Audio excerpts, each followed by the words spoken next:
হয়েছে ইউরোপে পুনরায় আবারও কোরআনুল কারীমকে প্রকাশ্যে আগুনে পুরানো হয়েছে, শুনছেন না? প্রতিনিয়ত একটা গ্যাপ দিয়া মনে করো প্রতি 6 মাস পর পর, প্রতি 9 মাস পর পর, প্রতি 3 মাস পর পর আমাদের দেশেও বহির্বিশ্ব কাউরে না কাউরে দিয়ে দুশ্মন হয় ইসলামকে, নয়তো আমাদের নবীজিকে, নয়তো কোরআনকে কোনো না কোনোভাবে অপমান করে, বিদ্রুপ করে। বারবার জানে এই জাতির অপদার্থ যুবক নড়বে না। ওরারে যে মোবাইল ধরাই দিছি ওইটাই সার। তোমরা জানো ছেলেরা, গোটা পৃথিবীতে ইসরায়েলের কোনো নামি দামি কোটি পারমাণবিক শক্তিধর দেশ, পৃথিবীর সবচেয়ে বেশি সম্পদ ইহুদিদের কাছে। সারা পৃথিবীর সবচেয়ে বড় সংবাদপত্রের যত কিছু, সারা পৃথিবীর যত ব্যবসা, যত মাল্টিন্যাশনাল কোম্পানি, সব কিছুতে সবচেয়ে বেশি সম্পদের অধিকারী ইসরায়েল, এই ইহুদিরা। ইসরায়েলের যে তেল আবিব, ওইখানে দিবা রাত্রি 24 ঘন্টায় 1 মিনিট কর্ম অফিস বন্ধ হয় না। পৃথিবীতে ইসরায়েলের এই রাজধানী যে তেল আবিব, ওখানে কখনো রাত হয় না। ওদের ওখানে এটা তাদের কথা হইল, আমাদের এই শহরে কখনো কি হয় না, রাত হয় না। মানে শিফটে কোনো না কোনো গ্রুপ ডিউটি করতেছে, কাজ করতেছে। মনে করেন এখন একটা টাইম, যেমন এখন মনে করেন আমাদের ঢাকার সমস্ত অফিস আদালত বন্ধ, এই মুহূর্তে বন্ধ না, আবার কালকে সকালে খুলবে। কথা বুঝেন নাই না? তাদের এমন হয় না। হ্যাঁ হ্যাঁ, তাদের কি এমন হয় না? তাদের অফিস আদালতের সকল কার্যক্রম শিফটে চলতে থাকে, তাদের কখনো রাত হয় না। এরকম এইভাবে তারা এই সারা পৃথিবীটাকে দখল করে রাখছে। সব এর ভেতর দিয়েই আমাদের উপরে প্রতিনিয়ত জুলুম করছে। সব সময় ইসলামকে বিদ্রুপ করে, কোরআনকে বিদ্রুপ করে। এই বাংলাদেশেও প্রায় সময় একটু পর পর ওই যে অমুক হিন্দু, অমুক নাস্তিক, অমুক ব্যক্তি রাসূলুল্লাহ সাল্লাল্লাহু আলাইহি ওয়াসাল্লামকে অপমান করে, বিদ্রুপ করে। কারণটা কি? কারণটা কি? আমাদের ঈমান যাচাই করে। ওরা জানে আমাদের যুবক আর নড়বে না, ও মোবাইল দেখে, ও নারী দেখেই জীবন পার করে দিচ্ছে, ও ছবি দেখতে দেখতে রাত শেষ, ও উলঙ্গ দৃশ্য দেখতে দেখতে রাত শেষ। আল্লাহ আমাদেরকে হেফাজত করেন, আল্লাহ তাআলা আমাদেরকে হেফাজত করেন। আমাদের এটা ভাবা উচিত। আমরা রাত দিন চিন্তা করি, সারাদিন ভাবি কি করা যায়, আর কি করতে পারি, আর কি করা যায়। আলহামদুলিল্লাহ, চেষ্টা করা উচিত। এই নজরুল আমি এমনি বলতেছি, ওরে আমি কত সময় কত ধমকাই একটা মজলিসের জন্য, এই একটা ইসলাহী মজলিস চালু রাখার জন্য আমারে কত বিরক্ত করে দিন রাত। কিন্তু ফিকির আছে যে দুইটা মানুষই শুনুক। আপনারা কয়েকজন মানুষ তিল তিল করে কষ্ট করে আলহামদুলিল্লাহ একটা ছোট মসজিদের জায়গার ব্যবস্থা হয়েছে, এরপর একটা বড় জায়গার ব্যবস্থা হয়েছে। এখন আমার ওই দিন শুনাইতেছে যে কোন আল্লাহর বান্দারা বাহ মাদ্রাসা করে দিবে, মসজিদ হবে, মাশাআল্লাহ। কেউ ভাবছে এরকম? কেউ কল্পনা করছো তুমি? নাহি। আশ্চর্য, আলহামদুলিল্লাহ, আল্লাহ বরকত দান করে। কালকে জুমার নামাজের পরে ভাই নজরুল শোনো, কালকে জুমার নামাজের পরে আমার ঢাকার মসজিদে 2 ছেলে আসছে। ওরা ল্যাপ তোষক বেচে, বুঝছো নি, ল্যাপ তোষকের দোকানদার। আমার বয়ান শুনছে, ফজরের নামাজের ব্যাপারে আমার একটা বয়ান আছে, সন্দ্বীপের একটা ঘটনা, যে সন্দ্বীপ চট্টগ্রাম, ওখানে 4টা ছেলে কলেজের, ওরা একবার সিদ্ধান্ত নিছিল 2023 সালে যে তারা তাদের বন্ধুদেরকে ফজরের নামাজের জন্য উঠাবে, ফজর ক্যাম্পেইন। পরে 1 বছর মেহনত করে তারা প্রায় 4000-এর মতো পুরা উপজেলার এই কিশোর যুবক যারা তখন নিয়মিত ফজরের নামাজ পড়ে, ফজর ক্যাম্পেইন করে তার। এই ছেলে বলতেছে হুজুর আমি আপনার এই ওয়াজটা শুই না, আমার এলাকায় আমি উদ্যোগ নিছি, আজকে মাসখানিক এই লেফট তুসুক বেশি না ফোলা আমি উদ্যোগ নিয়ে আমরা দুই বন্ধু 2-3 জনে মিলে এখন আলহামদুলিল্লাহ এই 1-1.5 মাসের ভিতরে 160 জন লিস্টি করা দেখাইছে লিস্টি, আমরা প্রত্যেক দিনে 160 জন ফজরের নামাজ জামাতে পড়ে। আমরা চেষ্টা করতেছি প্রতিদিন। তো তারা আমার গাড়ি তো আছে কাগজটা, তারা এমন সুন্দর করে বিভিন্ন বাণী লিখে লিখে ছেলেদের কাছে দাওয়াত দেয়। তো দিয়া নিচে লেখছে তাগো একটা এই কাফেলাটার নাম কি? কাফেলার নাম হইল বেনামাজিকে খুঁজে বেড়াই, নামাজিকে বন্ধু বানাই। এরকম শুনছে জীবনে আর কথা? এমন সুন্দর কথা এই ফুলার মাথার থেকে যে এমন সুন্দর বুদ্ধি আইবা আপনি বুঝছেন কোনো, ভাবছেন কোনো দিন? কি সুন্দর কথা না? আমিও তো জীবনে এমন সুন্দর কথা ভাবি নাই। বেনামাজিকে বন্ধু আরে খুঁজে বেড়াই, মানে তারা তালাশ করি আর কি, যে করে করে তারা ডাকি আমরা, আর নামাজিকে বন্ধু বানাই। হ্যাঁ, ফিকির চেষ্টা করলে সম্ভব। এই একটু একটু কাজ যদি সবাই করে যার যার জায়গা থেকে, পৃথিবীর আমার কাছে কিতাব আছে, আমার গাড়ি তো আছে, পৃথিবীর 4 ভাগের 1 ভাগ হলো মুসলমান। সারা পৃথিবীর জনগোষ্ঠীর 4 ভাগের কি 1 ভাগ হলো কি মুসলমান, 1/4, 4 ভাগের 1 ভাগ। তাইলে যদি একজন মুসলমান, কথার কথা একটা হিসাব ওইখানে লিখছে আরবি কিতাব, যদি একজন মুসলমান সারা জীবনে সে যদি মাত্র 4 জন মানুষের দায়িত্ব নেয়, যে আমি 4 জন মানুষকে কালেমার দাওয়াত দেব, চেষ্টা করব তার পিছনে টার্গেট করে, তাহলে পৃথিবীর সমস্ত জনগোষ্ঠীর কাছে কালেমার দাওয়াত পৌঁছে দেবে। কালেমার দাওয়াত পৌঁছে যাবে। তাহলে তোমরা ছেলেরা বলো ভাই, মুসলমানের ঘরে জন্ম নিয়ে তোমাদের রাত্র দিন কিভাবে কাটে? বলো, একটা ছেলে বলো, এই কি জীবন? নারী, ছবি, মোবাইল আর মন মতো চলা। কে তোমার বাবা, কে তোমার মা, কে তোমার আল্লাহ, কে তোমার নবী, কে তোমার রসুল, কে তোমার কিতাব, কিচ্ছু চেনো না। মুসলমানের সন্তান 4টা সূরা শুদ্ধ পড়তে পারে। মুসলমানের সন্তান ওযু নামাজের ফরজটুকু আদায় করতে জানে। শুক্রবারে আসে আর কি, আমরা বুঝি না, মসজিদে ঢোকে বাইর হয়, তামসা আর কি এর নামাজ, পারলে না পড়তো নামাজ, পারলে না পড়তো। মানুষে খারাপ করবো, মন্দ সন্দ বলবে যে তে এমন অজাত, ওদের শুক্রবারও আইয়ে না মসজিদ, এই শরমে আসে যায় আর ও দেখছে তো, মানুষে দেখছে নাই তো। ইমাম সাহেব সালামটা ফিরাইয়া সারে না 2 রাকাত ফরজের জুমার দিন, ওমা তারে এমন শয়তানে কামড়ায়, একটা কামড়ের লগে হেতে বাইরে যায়, একটা কামড়, মানে তার গুড়া কিরমি তার ফেটে এভাবে কামড় দিছে, সাথে সাথে দৌড় দিয়ে বাইরে গেছে, গুড়া কিরমি কামড়ায়। কারণ সে তো আসছে মূলত হাজিরা দিতে। ওই নামাজের জুমার আগের 4 রাকাত সুন্নত, জুমার নামাজের পরে 4 রাকাত সুন্নত, এত কিছু দিয়ে হেড টাইম আছে, হেতে আইসে হাজিরা দিতে। মানুষে দেখছে তো, সারছে তো, জানে এখন যায়, মানুষে দেখছে আপনি যে আইয়ের মুসলিম নাই তো 4 রাকাত সুন্নত জুমার নামাজের পরে, এটা ইমাম সাহেবের বাফের সম্পত্তি। কথা বলেন না কেন? এটা যদি সবার জন্য দরকার না হইতো তো ইমাম সাহেব পড়ে কেন? সামনের কাতারের মুসল্লিগুলো পড়ে কেন? বয়স্ক চাচারা পড়ে কেন? ওনারা বেকুব এই কারণে, ওনারা বোকা এই কারণে। তাহলে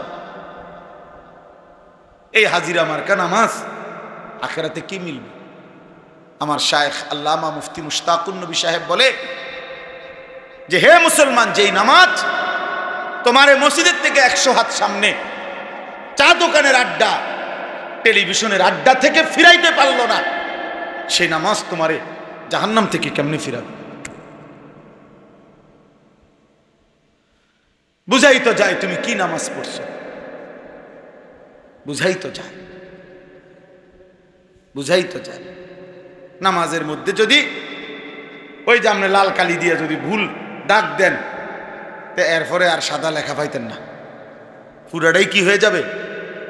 লাল হয়ে যাবে। আমার এক হুজুর বলছিল, আমি ছাত্রের খাতা কাটছি পরীক্ষার, সিদ্ধান্ত নিয়েছিলাম যে লাল কালি দিয়ে দিয়ে ভুল দাগ দিছি, এক একটা ভুলে 2 নাম্বার করে কাটা। হুজুরে বলছিল আর কি, এরকম ভাবে আমি খাতা কাটছি। কয়েকটা ছেলের খাতা কাইটা শেষে লাল কালি দিয়ে দিয়ে ভুলটি তো সব দাগ দিছি। পরে যখন গুনছি এবং হিসাব হইল কি যে প্রতি ভুলে কত নাম্বার কাটা, পরে গুন্না দেখছি আমি তার থেকে আরো 24 নাম্বার পাই ছাত্রের থেকে। তার মানে 62টা ভুল, তো 50 দুগুণে 100 তো গেছেই গা। আরো 12টা ভুলের কারণে আরো 24 নাম্বার হুজুরে ফায় হেতে, হয়তো অন্য বিষয়ের থেকে হাওলাত নিতে হবে। মানে ভুলের পরিমাণটা বুঝাইছে আর কি, যে মূল 100 গিয়ে আরো কি 24 আরো রয়েছে ভুল, ওইটা কই থেকে দিব, এত পুঁজিই নাই আর। তা আমাদের নামাজের যদি এমন হয়, আখিরাতে কি নেকি মিলবে বলেন? কি নেকি মিলবে? কথা তো ছিল, আল্লাহ তাআলা কোরআনে বলছেন নামাজ গুনাহ থেকে ফিরায়, বলছে না? কথা বলেন না কেন? নামাজ গুনাহ থেকে ফিরায় কিনা আল্লাহ বলছে কিনা? ইন্নাস সালাতা তানহা আনিল ফাহশাই ওয়াল মুনকার। তাহলে এখন নামাজ যদি গুনাহ থেকে না ফিরায়, তাহলে বোঝা গেল আল্লাহর কথা, আল্লাহর কথা কোনটা? আপনার কথা সঠিক না আল্লাহর কথা সঠিক? তো তাইলে নিশ্চয় আমার নামাজে ত্রুটি, নিশ্চয় আমার সেজদাতে ত্রুটি। এই জন্য যারা নামাজ পড়ে না তারা তো পড়েই না, আর যারা পড়ে অথচ গুনাহ থেকে বাঁচে না, আপনি খবর নিলে যাচাই করলে দেখবেন তাদের নামাজের মধ্যে শত শত ভুল। এই কারণে ওই নামাজের ওই শক্তি আসে না যে শক্তিতে তাকে গুনাহ থেকে ফিরা। এই জন্য যারা আবার নামাজ পড়ে, আপনাদেরকে বললাম ওযু নামাজ ঠিক করেন। একজন আলেমের সাথে সম্পর্ক ছাড়া আখিরাতের জীবন সুন্দর হবে না। নিজে নিজে মাতবরি করলে হইতো না, ওলামায়ে কেরামের কাছে আসতেই হবে, আলেমে দ্বীনের কাছে আসতেই হবে, আল্লাহকে ভালোবাসতেই হবে, প্রিয় নবী সাল্লাল্লাহু আলাইহি সাল্লামকে ভালোবাসতেই হবে আখিরাত যদি চান। এই আমার শেষ কথা। আমি শুধু যে আয়াতটা পড়ছি এক কথায়, এটার কোনো বেশি ব্যাখ্যা লাগবে না। আমি একটা আপনাদেরকে শুধু মুখে মুখে বলি, আপনারা বুঝবেন। একটা আয়াত পড়ছি সূরা তাওবার, আয়াতের মধ্যে আল্লাহ তাআলা একদিকে মোট 8টা জিনিস বলছে, আরেক দিকে 3টা জিনিস বলছে। একদম সহজ হিসাব। একদিকে আল্লাহ বলছে এইদিকে 8টা, এদিকে 3টা। বলছে এই 8টি জিনিসের প্রতি তোমাদের আগ্রহ আছে, আমি জানি, ভালোবাসা আছে। তা এই 3টি জিনিসের প্রতি তোমাদের ভালোবাসা, যদি এই 8টির ভালোবাসা তোমাদের এই 3টির চাইতে বেশি হয়, তাহলে তোমরা আল্লাহর পক্ষ থেকে আযাব শাস্তির অপেক্ষা করো। এই কথাইটা এনে বলছি, আপনি একদম সহজে বুঝবেন। আল্লাহ তাআলা বলেন কুল ইন কানা আবাউকুম, 1 নাম্বার তোমাদের পিতামাতা। পিতামাতার প্রতি মানুষের ভালোবাসা আছে কিনা? কথা বলেন না, এটা হারাম? হারাম না। 2 ওয়া আবনাউকুম, তোমাদের সন্তানদের প্রতি ভালোবাসা। 3 ওয়া ইখওয়ানুকুম, তোমাদের ভাই বেরাদর, ভাই বোন। 4 ওয়া আজওয়াজুকুম, তোমাদের স্ত্রী। 5 ওয়া আশিরাতুকুম, তোমাদের আত্মীয় স্বজন। কয়টা হলো? 5টা। তোমাদের বাবা মা, তোমাদের সন্তানাদি, তোমাদের ভাই বেরাদর, তোমাদের স্ত্রী, তোমাদের আত্মীয় স্বজন। এবার আরো রয়েছে 3টা, 6 ওয়া আমওয়ালুন ইখতারাফতুমুহা, তোমাদের জমানো সম্পদ, যে টাকা পয়সা তোমরা জমাইছো, এটার প্রতি তোমাদের আগ্রহ। সাত তিজারাতুন তাখশাউনা কাসাদাহা সারাইর। আল্লাহ তাআলা বলেন অন্তরের গভীরে যেই কথাগুলো ছিল সেগুলো হাসরের ময়দানে আমি খুলে দেব, খুলে দেব। পৃথিবীর কেউ জানে নাই, কিন্তু আজকে তোমার অন্তরের যে জল্পনা কল্পনা, একটা নারী দেখে, অশ্লীল দৃশ্য দেখে, রাস্তার বেহায়া বেপর্দা মেয়ে দেখে তুমি যা ভাবছিলা, হয়তো পৃথিবী তো কেউ শুনে নাই, জানে নাই। রব্বুল আলামিন বলে হাসরের ময়দান আমি তা খুলে দেব, তুমি দেখবা। ওয়াজাদু মা আমিলু হাদিরা, তোমরা যা করেছ আল্লাহ বলে সব তোমরা তোমাদের সামনে উপস্থিত দেখতে পাবে, লিখিত সব দেখতে সব। আল্লাহ তাআলা, আমি আয়াতটা শুনাই আপনাকে।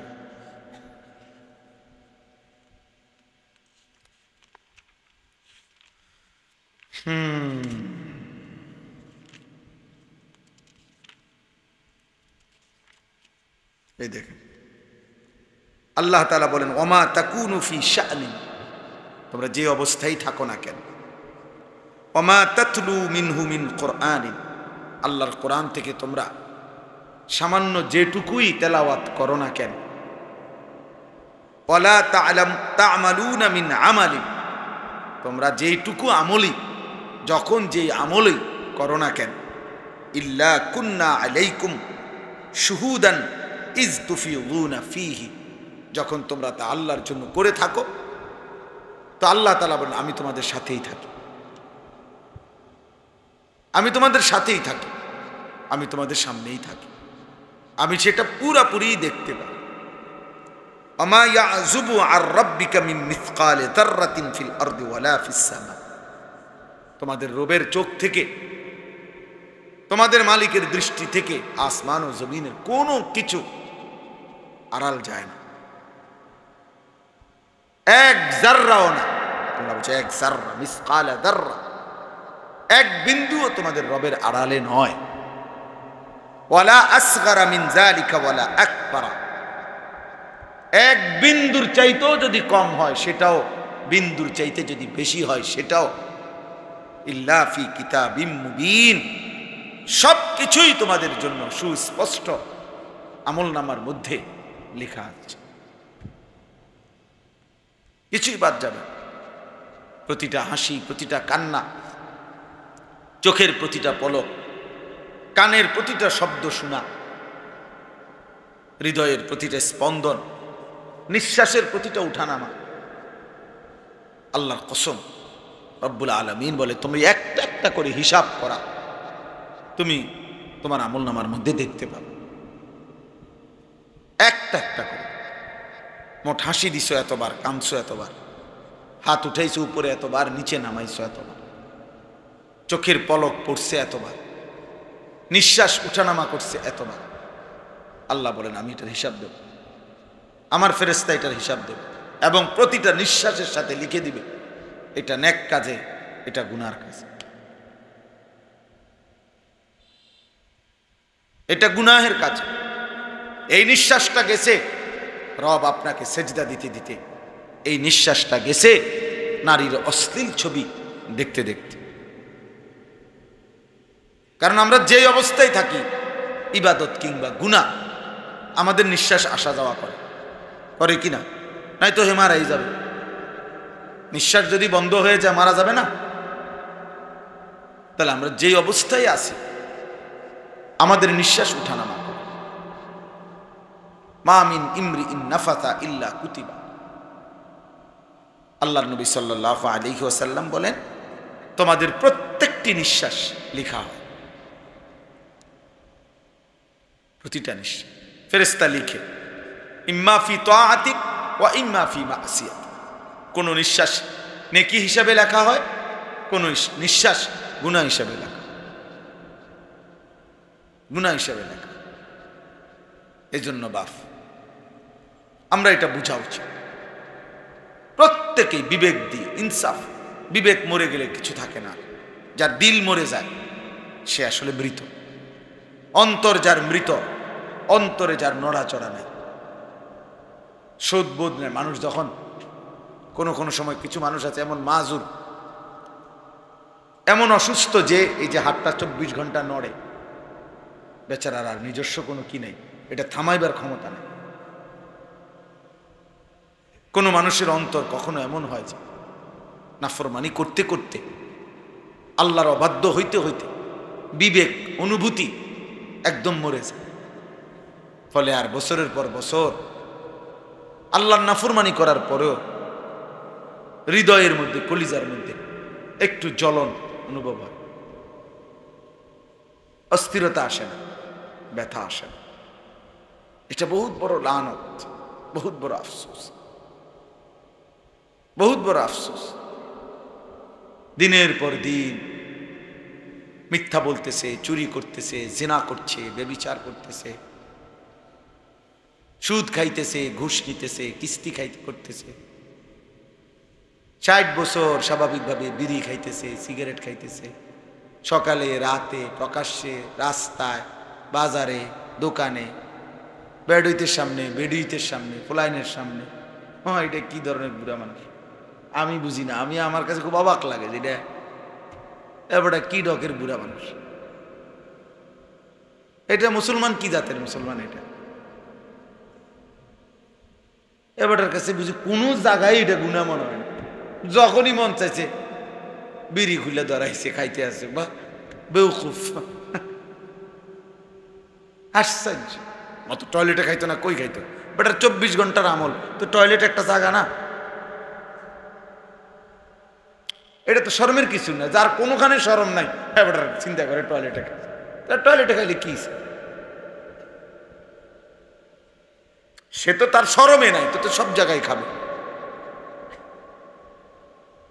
এই জন্য বললাম এটা খুব সাংঘাতিক।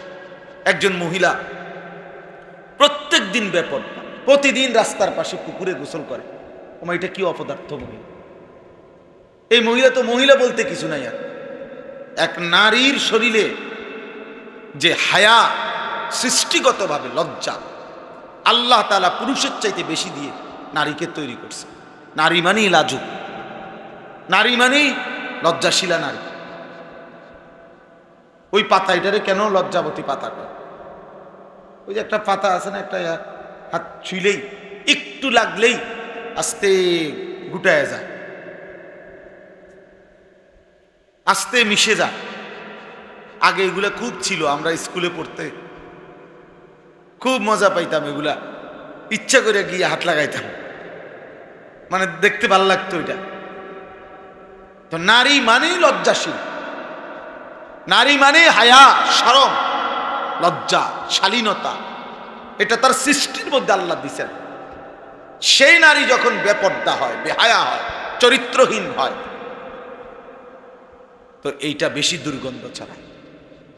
এই জন্য আশ্চর্য হবেন, কোরআন কি বিজ্ঞচিত আল্লাহ তাআলা বলছে, পুরুষ এবং নারী যদি জিনা করে, ব্যভিচার করে, তো পুরুষ তো হায়া কম করতে পারে, কিন্তু নারীর শরীরে লজ্জা, হায়া তো আল্লাহ তাআলা অত্যধিক মাত্রায় দিছিলেন। যে নারী সেই লজ্জার বাঁধন ছিঁড়ে ফেলছে, হায়াত ছুটায় ফেলছে, ও পুরুষের চাইতে নিকৃষ্ট।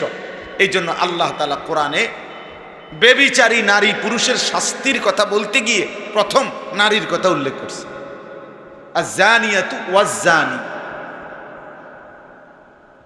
বুঝাইতে চাইছে যে পুরুষের দ্বারা হইল, এই নারীর দ্বারা তো এটা হওয়ার কথা না। এক নারীর দ্বারা তো এটা হওয়ার কথা, এক মহিলার দ্বারা, এক মেয়ের দ্বারা তো এটা হওয়ার কথা না। কিন্তু সেই অসভ্য মেয়ে নারী যখন নিজের স্বাভাবিক সৃষ্টিগত জন্মগত লজ্জাটাকে যখন শেষ করে ফেলছে, ও কতটা নিকৃষ্ট।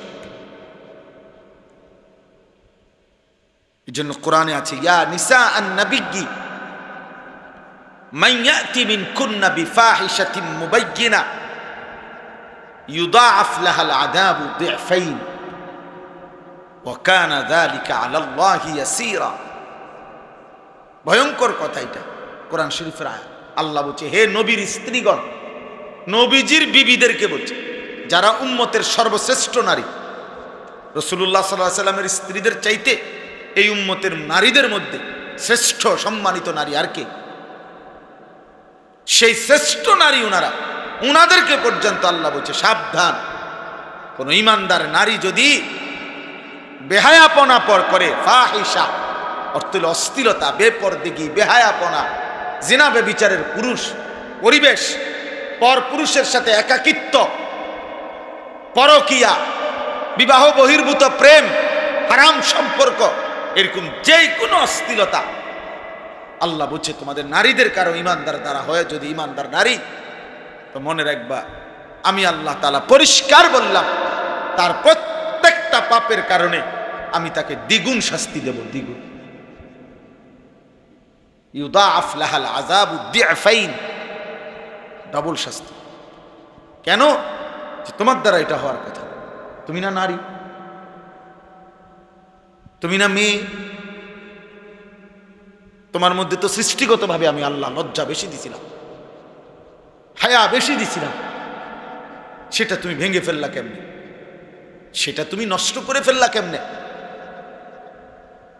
বলেন ওয়াকানা যালিকা আলাল্লাহি ইয়াসীরা। আল্লাহ বলেন যদি কেউ প্রশ্ন করে, নবীর বিবিদেরকে পর্যন্ত বলতেছেন আল্লাহ আপনি, আল্লাহ বলছে হ্যাঁ এটা আমি আল্লাহর জন্য সহজ, আমার কাছে দিন বড়, আমার কাছে আল্লাহর বিধান বড়, আল্লাহর বিধান বড়।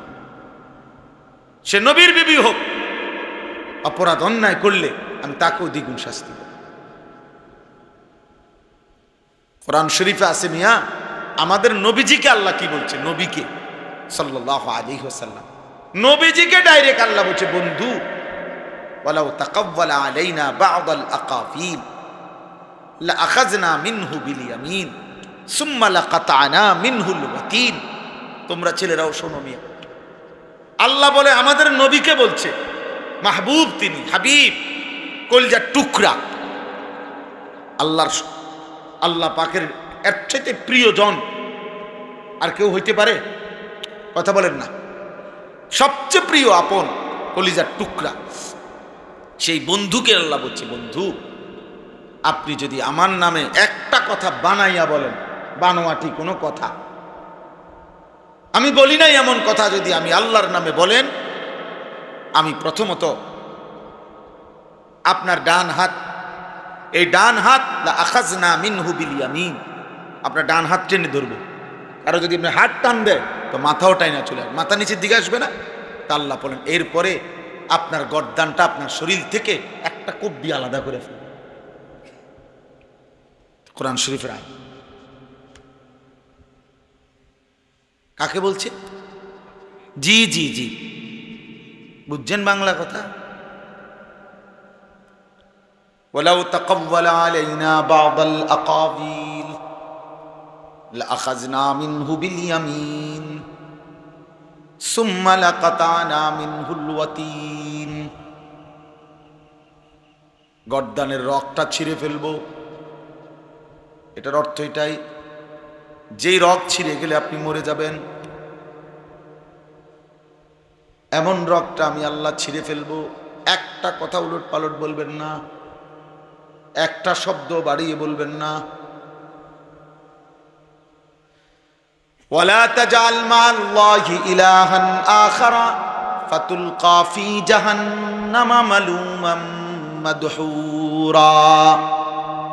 নবীজিকে সরাসরি আল্লাহ বলেন বন্ধু আপনি আমি আল্লাহর সাথে কাউকে ডাকবেন না, কাউকে মিলাবেন না, আমি আল্লাহর সাথে এক বিন্দু শিরিক করবেন না।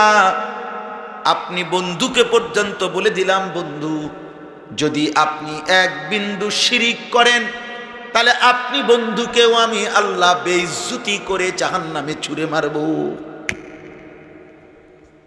বোঝেন কিছু বন্ধু? হ্যাঁ, কোরআনকে মস্কারি মনে করছে দিন। অনেক মুসলমান তোমরা ছেলেরা, হ্যাঁ, একটা মামুলি বিষয় মনে এ কইলে হয় মুসলমান। কিছু আছে কইলে আমি আশেকে রসুল, ওটা আশেকে রসুল, ওরা প্রতিদিন বিড়ি খায়, ওটা আশেকে রসুল। আমরা সিরা খাই, আমরা বুঝি না, আমনে আশেকে রসুল। হ্যাঁ, মস্কারি করেন আপনি, হ্যাঁ, কথায় কথা গালি দেয়, উনি আশিক রাসূল। প্রত্যেক কথা গালি দেয়, সারা বছর সুদ খায়, কিস্তি লয়, এবারে আশিক রাসূল। আর আমরা সবাই চিরা খাই, আমরা বুঝি না। আপনি এটা ঠাট্টা করেন, এটা মস্কারি করেন। নবীজির ভালোবাসা এটাকে বলে। রাসূলুল্লাহ সাল্লাল্লাহু আলাইহি সাল্লামের মহব্বত এটা। স্ত্রী নামাজ পড়ে না, ঘরের কেউ পর্দা করে না, এটা নবীজির ভালোবাসা। প্রতিদিন সবাই টেলিভিশনে নাচ গান দেখে, এটা রাসূলুল্লাহ সাল্লাল্লাহু আলাইহি সাল্লামের ভালোবাসা। হ্যাঁ, বলে তো তেরা টেলিভিশন দেখলে আপনি কিনবেন, আমি কিনতাম না। আপনি কিনে আপনি চিরা খাবেন পানি দিয়ে ভিজাইয়া, আপনি কিনবেন মানে? এরপরে গুড় কিনে আনবেন আলাদা, চিরা দিয়ে গুড় দিয়ে খাবেন। উনি কি করবে উনি বোঝে না, উনি কি করবে উনি বোঝে না। আপনি ছেলেটার দুনিয়া সাজাইবার জন্য কি কষ্ট করছেন আমরা দেখছি না? দুনিয়া একটা ঘরের জন্য, এক সেট সোফার জন্য, ছেলেটারে বিদেশ পাঠাইবার জন্য আপনি কদ্দুর কি করছেন আমরা দেখি নাই, আমরা জানি না? তাহলে তার দুনিয়া সাজাবার জন্য তো আপনার মাথার ঘাম পায়ে পড়ছে, তার জাহান্নাম থেকে বাঁচাবার জন্য কিছু করলেন না কেন? বলেন, এটা কার দায়িত্ব? সন্তানের দুনিয়া সাজাইবেন আপনি বাবা, তো সন্তানের আখিরাত কে সাজাই দিবে? আরেক গ্রামের আরেক বেড়া? তাইলে বলেন ইনসাফ কি বলে? বলে শুনে না, তো শুনে না কোন বছরের তে শুনে না? 16 বছর বয়সে না শুনে না? এখন আপনারা 16 বছর বয়স থেকে ঠিক করতে দিছিল দায়িত্ব, তো আপনি শিখলেন না কেন, জানলেন না কেন? এক সন্তানের তরবিয়ত কখন করতে হয় আপনারা বুঝলেন না কেন বাবা? আখলাক কখন শিখাইতে হয়, আল্লাহ কখন চিনাইতে হয়? ইসলাম একটা কুলের বাচ্চার দিকে পর্যন্ত নজর রাখছে। কুলের বাচ্চার ব্যাপারে ইসলামের বিধান আছে। কুলের বাচ্চা শরীয়তের মাসআলা হলো স্বামী স্ত্রী। কুলের বাচ্চা যে বাচ্চার 6 মাস বয়স, মনে করেন 6 মাস কোনো কথা বলতে পারে না, কিছুই বোঝে না, আপনি মনে করছেন, ইসলামের শরীয়তের বিধান হলো এমন বাচ্চাও যদি সজাগ থাকে, 6 মাসের বাচ্চা পাশে, তাহলে স্বামী স্ত্রী একান্ত মেলামেশা করা নিষেধ।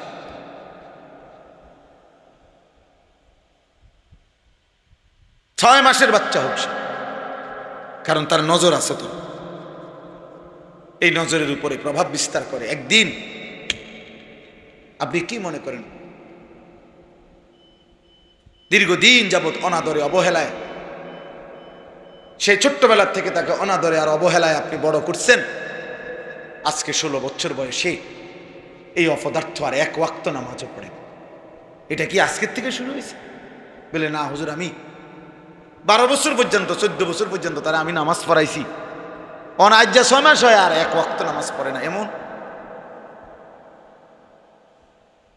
তাই 6 বছর বয়সে তো তার ঘাড় এখন যেন মোটামি দেখায়, 6 বছর বয়সে তো তার ঘাড় এত মোটা ছিল না। 8 বছর বয়সে তো তার এমন ঘাড় মোটা ছিল না। 18 বছর বয়স দেখে না জালেম অহংকার করে 6 বছরে, তো কথা তো ছিল ওই সময় দিন শিখান। আল্লাহ নবী সাল্লাল্লাহু আলাইহি সাল্লাম তো বলছে 7 বছর বয়সে নামাজ পড়াও, 10 বছর বয়সে নামাজ না পড়লে শাসন করো, আঘাত করো।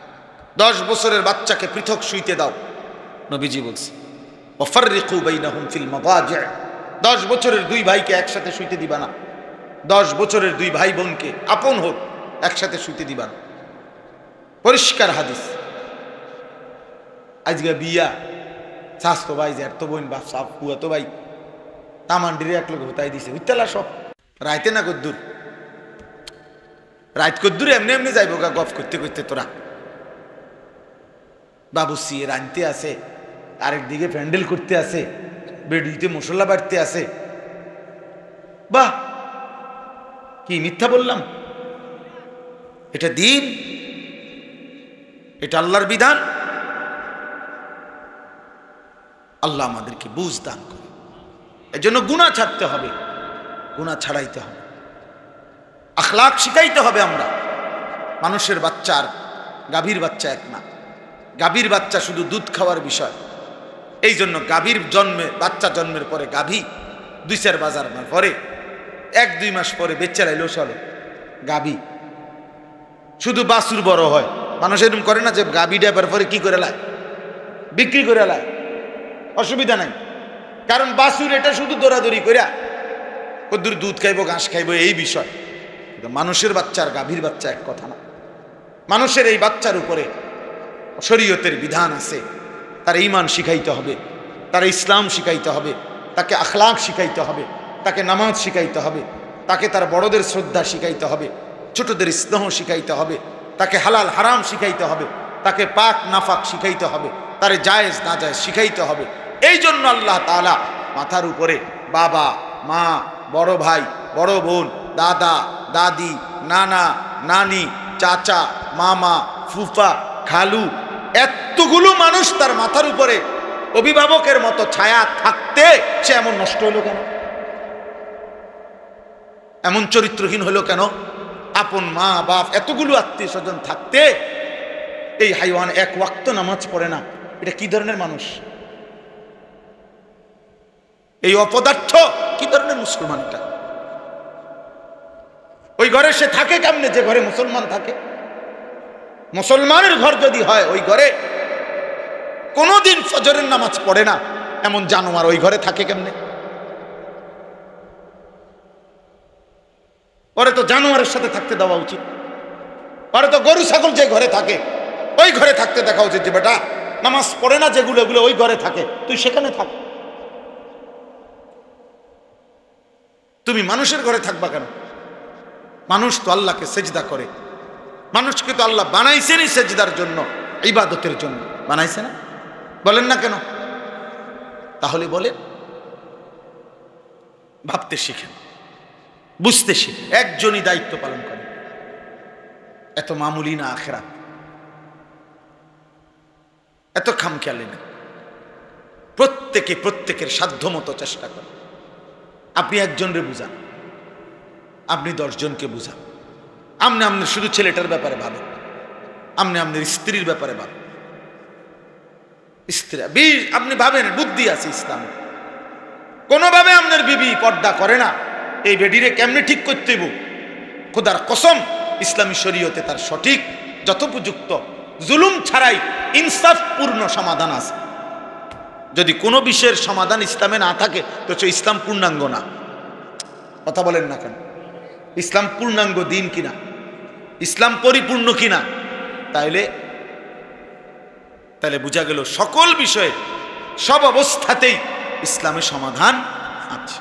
তালাক দিবার আগে কি করতে হয় ইসলামে তাও আছে, তালাক দিয়ে ফেললে কি করতে হয় ইসলামে তাও আছে। আছে না? তো নাই কি? নাই কি? এই কয়েকজন ছেলেকে জিজ্ঞেস করেন আজকে সারাদিনের 5 ওয়াক্ত নামাজের এখন দাঁড় করান, এগুলারে দাঁড় করান। এখন বলেন এই যে মাথার টুপি নাই যে ছেলেগুলো, এগুলার দাঁড় করান, জিজ্ঞাসা করেন আজকে সারাদিনের 5 ওয়াক্ত নামাজের হালাত কি? তো এরা মুসলমান না? এদের বাবা নাই, বাবা মা নাই? এরা মুসলমানের সমাজে থাকে না? এদের আল্লাহ নাই, এদের রাসূল নাই, এদের কোনো মৃত্যু নাই? বলে কিশোর বয়সে কেউ মরে না, যুবক বয়সে কেউ মরে না? তাহলে সবাই বেখবর। মহিলারা ব্যস্ত ফার্নিচার, মহিলা ব্যস্ত গহনা অলংকার, মহিলা ব্যস্ত পারফিউম আর প্রসাধনী, পাউডার, ফেয়ার অ্যান্ড লাভলি, এই নিয়ে মহিলার এই 3 চিন্তাতে জীবন শেষ। আর কি ফার্নিচার কিনা যায়, আর কি অলংকার কিনা যায়, আর কি সাজগোজ করা যায়? আহারে মা, হায় হায় বোন, এক নারীকে বুঝি আল্লাহ তাআলা এই জন্যই শুধু বানাইছে।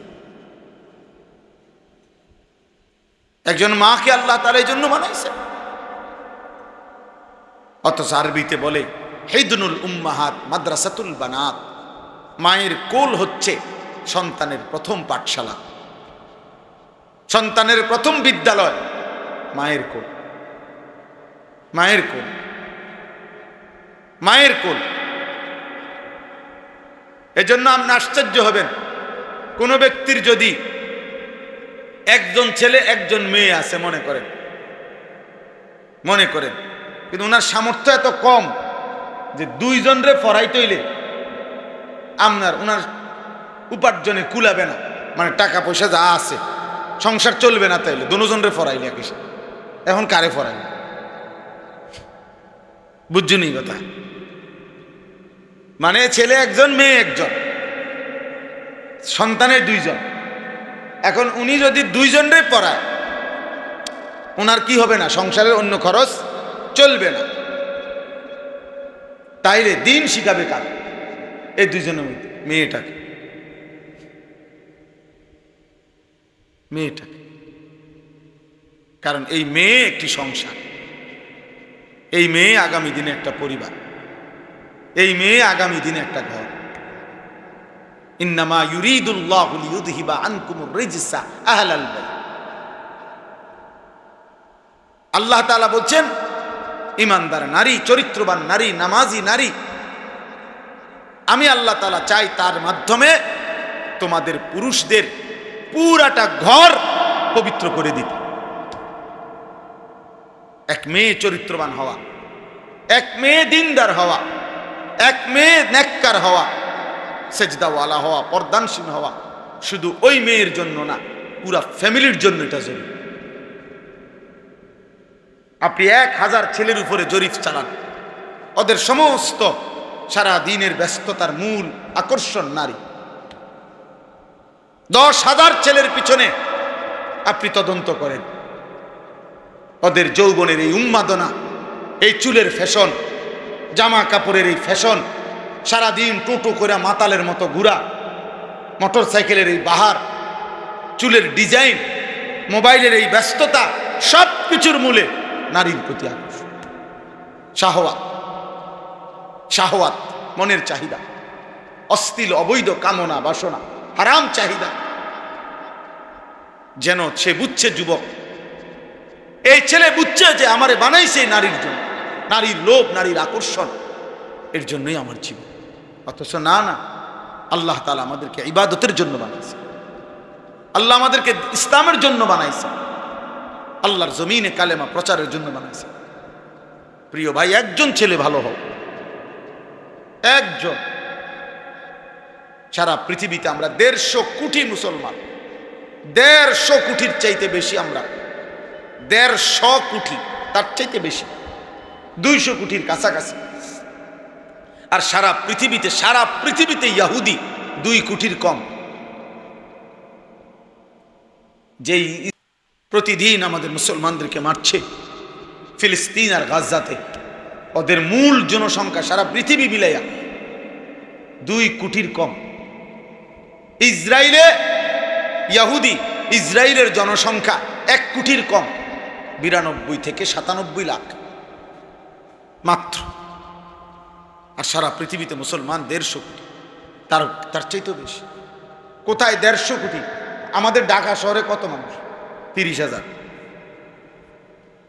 30,000 মানুষ। সায়দাবাদে দাঁড়ায় তাই 30,000 মানুষ। বৃহস্পতিবারে বাসের লাগে যাত্রাবাড়ি সায়দাবাদ গুনলে তো মনে 30,000 মানুষ। হ্যাঁ, শুধু ঢাকার কথা বললাম,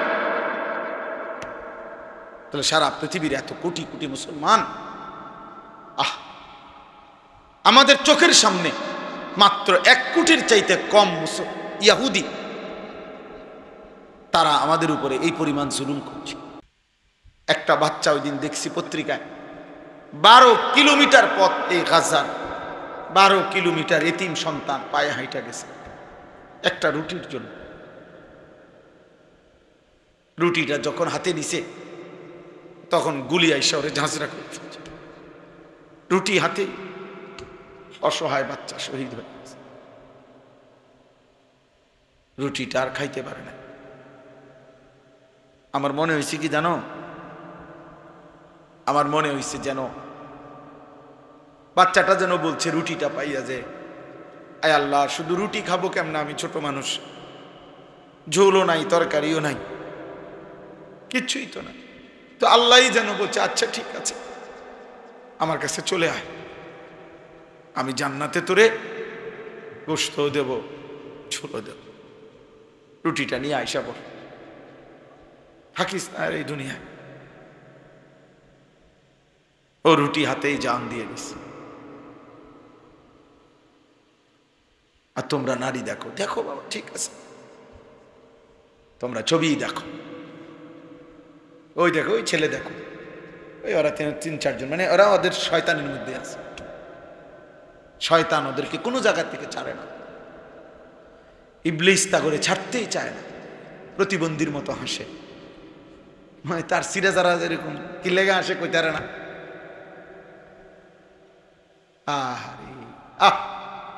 জানেও না তো একটা সেজদা যার কলিজায় নাই, যার কপালে নাই, ও আল্লাহরে চিনবে করতে, ও মোমেনের কষ্ট বুঝবে কিভাবে,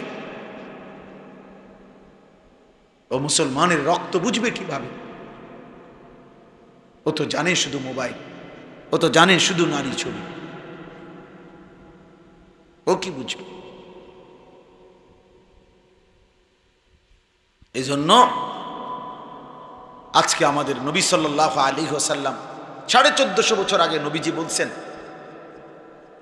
একটা সময় আসবে আমার উম্মত সংখ্যায় হবে অনেক, কিন্তু সাগরের ঢেউয়ে খড়কুটা যেভাবে ভেসে যায়, আল্লাহর নবী বলছেন আমার উম্মত সংখ্যা গরিষ্ঠ অনেক হওয়া সত্ত্বেও সাগরের ঢেউয়ে খড়কুটার মতো এভাবে হারিয়ে যাবে। গোসা উনকা গোসা ইসাইল, আল্লাহ নবী সাল্লাল্লাহু আলাইহি সাল্লাম বলছে। নবীজি বলছে, শোনো বেটা, ইউশিকুল উমামু আন তাদাআ আলাইকুম কামা তাদাআ আল আকালাতু ইলা কাসআতিহা। হাদিস, নবীজি বলছেন একটা সময় আসবে আমার উম্মত এমন হবে যে তাদেরকে হত্যা করার জন্য কাফেররা এক দল আরেক দলকে এভাবে ডাকাডাকি করবে যেভাবে দস্তরখানে মানুষ খানার জন্য অনেককে ডাকাডাকি করে, ভাই আপনি বসেন, আইন আমার লগে বসেন, ভাই এদিকে বসেন, এদিকে বসেন। মানুষ যেরকম দস্তরখানে খাবারের জন্য একে অপরকে ডাকাডাকি করে, আমার উম্মতের ইমানদার উম্মতকে হত্যা করার জন্য কাফের বেঈমানরা এভাবে এক দল আরেক দলকে ডাকাডাকি। খোদার কসম, এটা হাদিস। বুঝছো বাবা? তুমি কি মনে করছো ফিলিস্তিন শেষ কথা না? যেদিন আযাব তোমার কাঁধে আসবে, অথবা তোমার সন্তান, অথবা তোমার পরবর্তী জেনারেশন, সেদিন বুঝবা ভাইয়া। এইভাবে ডাকাডাকি করে মারবে। আজকে ইসরায়েলের প্রত্যেকটা বোমার উপরে ইসরায়েলের এই বেঈমানরা একটা গাজা, একটা সিটি সমান করে ফেলছে, একটা বাড়ি, একটা ভবন নাই। এই প্রতিটা আঘাতের মধ্যে, প্রতিটা মানে বোমার মধ্যে আমেরিকার শতভাগ সমর্থন আছে, আছে না? বলে একটা কাফের তো নাই, সব নারাজ আছে, এরকম কেউ নাই, সব তলে তলে উর্ফি দিয়ে আপনি বিবৃতি দেয়। কিছু কিছু রাষ্ট্র আছে আপনি একটু বিবৃতি মারে আর হুদা, এটি এক ধরনের ধোঁকা দেখানো আর কি, একটা বিবৃতি দিল আর গভীর নিন্দা জানাচ্ছি, গভীর শোক প্রকাশ করতেছি, দৃষ্টান্তমূলক শাস্তি দাবি করছি, এটি তো মুখস্থ বলি, এটা হলো বানোয়াটি কথা। আমাদেরকে হত্যা করার জন্য, আমাদের মুসলমানদেরকে নিশ্চিহ্ন করার জন্য এই তো 2 দিন হয়েছে ইউরোপে পুনরায় আবারও কোরআনুল কারীমকে প্রকাশ্যে আগুনে পুরানো হয়েছে, শুনছেন না? প্রতিনিয়ত একটা গ্যাপ দিয়া মনে করো প্রতি 6 মাস পর পর, প্রতি 9 মাস পর পর, প্রতি 3 মাস পর পর আমাদের দেশেও বহির্বিশ্ব কাউরে না কাউরে দিয়ে দুশ্মন হয় ইসলামকে, নয়তো আমাদের নবীজিকে, নয়তো কোরআনকে কোনো না কোনোভাবে অপমান করে, বিদ্রুপ করে, বারবার জানে এই জাতির অপদার্থ যুবক নড়বে না। ওরা যে মোবাইল ধরাই দিছি, ওইটাই সারা। তোমরা জানো ছেলেরা, গোটা পৃথিবীতে ইসরায়েলের কোনো নামি দামি কোটি পারমাণবিক শক্তিধর দেশ, পৃথিবীর সবচেয়ে বেশি সম্পদ ইহুদিদের কাছে। সারা পৃথিবীর সবচেয়ে বড় সংবাদপত্রের যত কিছু, সারা পৃথিবীর যত ব্যবসা, যত মাল্টিন্যাশনাল কোম্পানি, সব কিছুতে সবচেয়ে বেশি সম্পদের অধিকারী ইসরায়েল, এই ইহুদিরা। ইসরায়েলের যে তেল আবিব, ওইখানে দিবা রাত্রি 24 ঘন্টায় 1 মিনিট কর্ম অফিস বন্ধ হয় না। পৃথিবীতে ইসরায়েলের এই রাজধানী যে তেল আবিব, ওখানে কখনো রাত হয় না। ওদের ওইখানে এটা তাদের কথা হইল, আমাদের এই শহরে কখনো কি হয় না, রাত হয় না। মানে শিফটে কোনো না কোনো গ্রুপ ডিউটি করতেছে, কাজ করতেছে। মনে করেন এখন একটা টাইম, যেমন এখন মনে করেন আমাদের ঢাকার সমস্ত অফিস আদালত বন্ধ, এই মুহূর্তে বন্ধ না, আবার কালকে সকালে খুলব। কথা বুঝেন নাই না? তাদের এমন হয় না। হ্যাঁ হ্যাঁ, তাদের কি এমন হয় না? তাদের অফিস আদালতের সকল কার্যক্রম শিফটে চলতে থাকে, তাদের কখনো রাত হয় না। এরকম এইভাবে তারা এই সারা পৃথিবীটাকে দখল করে রাখছে। সব এর ভেতর দিয়েই আমাদের উপরে প্রতিনিয়ত জুলুম করছে। সব সময় ইসলামকে বিদ্রুপ করে, কোরআনকে বিদ্রুপ করে। এই বাংলাদেশেও প্রায় সময় একটু পর পর ওই যে অমুক হিন্দু, অমুক নাস্তিক, অমুক ব্যক্তি রাসূলুল্লাহ সাল্লাল্লাহু আলাইহি সাল্লামকে অপমান করে, বিদ্রুপ করে। কারণটা কি? কারণটা কি? আমাদের ঈমান যাচাই করে। ওরা জানে আমাদের যুবক আর নড়বে না, ও মোবাইল দেখে, ও নারী দেখেই জীবন পার করে দিচ্ছে, ও ছবি দেখতে দেখতে রাত শেষ, ও উলঙ্গ দৃশ্য দেখতে দেখতে রাত শেষ। আল্লাহ আমাদেরকে হেফাজত করেন, আল্লাহ তাআলা আমাদেরকে হেফাজত করেন। আমাদের এটা ভাবা উচিত। আমরা রাত দিন চিন্তা করি, সারাদিন ভাবি কি করা যায়, আর কি করতে পারে, আর কি করা যায়। আলহামদুলিল্লাহ, চেষ্টা করা উচিত। এই নজরুল আমি এমনি বলতেছি, ওরে আমি কত সময় কত ধমকাই একটা মজলিসের জন্য, এই একটা ইসলাহী মজলিস চালু রাখার জন্য আমারে কত বিরক্ত করে দিন রাত। কিন্তু ফিকির আছে যে দুইটা মানুষই শুনুক। এই আপনারা কয়েকজন মানুষ তিল তিল করে কষ্ট করে আলহামদুলিল্লাহ একটা ছোট মসজিদের জায়গার ব্যবস্থা হয়েছে, এরপর একটা বড় জায়গার ব্যবস্থা হয়েছে। এখন আমার ওই দিন শুনাইতেছে যে কোন আল্লাহর বান্দারা বাহ মাদ্রাসা করে দিবে, মসজিদ হবে, মাশাআল্লাহ। কেউ ভাবছে এরকম? কেউ কল্পনা করছো তুমি? নাহি। আশ্চর্য, আলহামদুলিল্লাহ, আল্লাহ বরকত দান করে। কালকে জুমার নামাজের পরে ভাই নজরুল শুনো, কালকে জুমার নামাজের পরে আমার ঢাকার মসজিদে 2 ছেলে আসছে। ওরা ল্যাপ তোষক বেচে, বুঝছো নি, ল্যাপ তোষকের দোকানদার। এ আমার বয়ান শুনছে ফজরের নামাজের ব্যাপারে। আমার একটা বয়ান আছে সন্দ্বীপের একটা ঘটনা, যে সন্দ্বীপ চট্টগ্রাম, ওখানে 4টা ছেলে কলেজের, ওরা একবার সিদ্ধান্ত নিছিল 2023 সালে যে তারা তাদের বন্ধুদেরকে ফজরের নামাজের জন্য উঠাবে, ফজর ক্যাম্পেইন।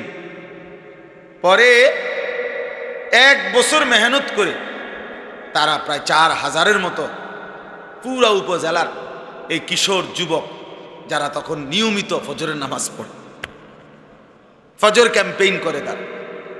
তো এই ছেলে বলতেছে, হুজুর আমি আপনার এই ওয়াজটা শুই না, আমার এলাকায় আমি উদ্যোগ নিছি, আজকে মাসখানিক এই লেফ তুষুক বেশি না ফোলা, আমি উদ্যোগ নিয়ে আমরা 2 বন্ধু 2-3 জনে মিলে এখন আলহামদুলিল্লাহ এই 1-1.5 মাসের ভিতরে 160 জন লিস্টি করা দেখাইছে। লিস্টি আমরা প্রত্যেক দিনে 160 জন ফজরের নামাজ জামাতে পড়ে। আমরা চেষ্টা করতেছি প্রতিদিন।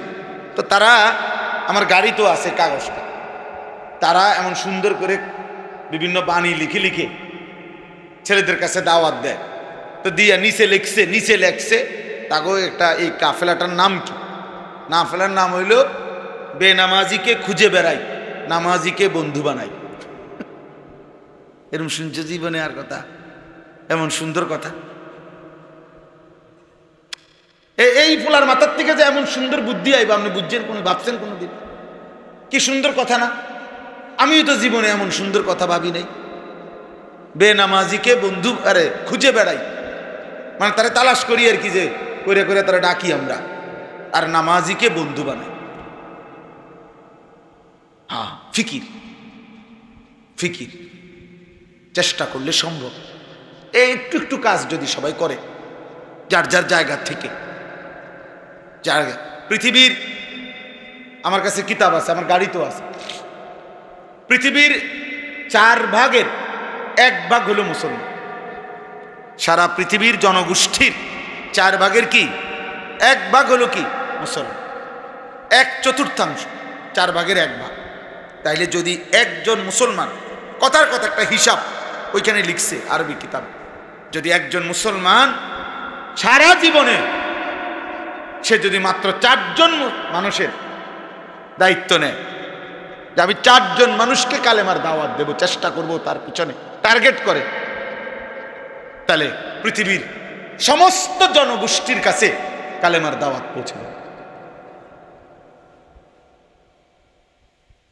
কালেমার দাওয়াত পৌঁছে যাবে।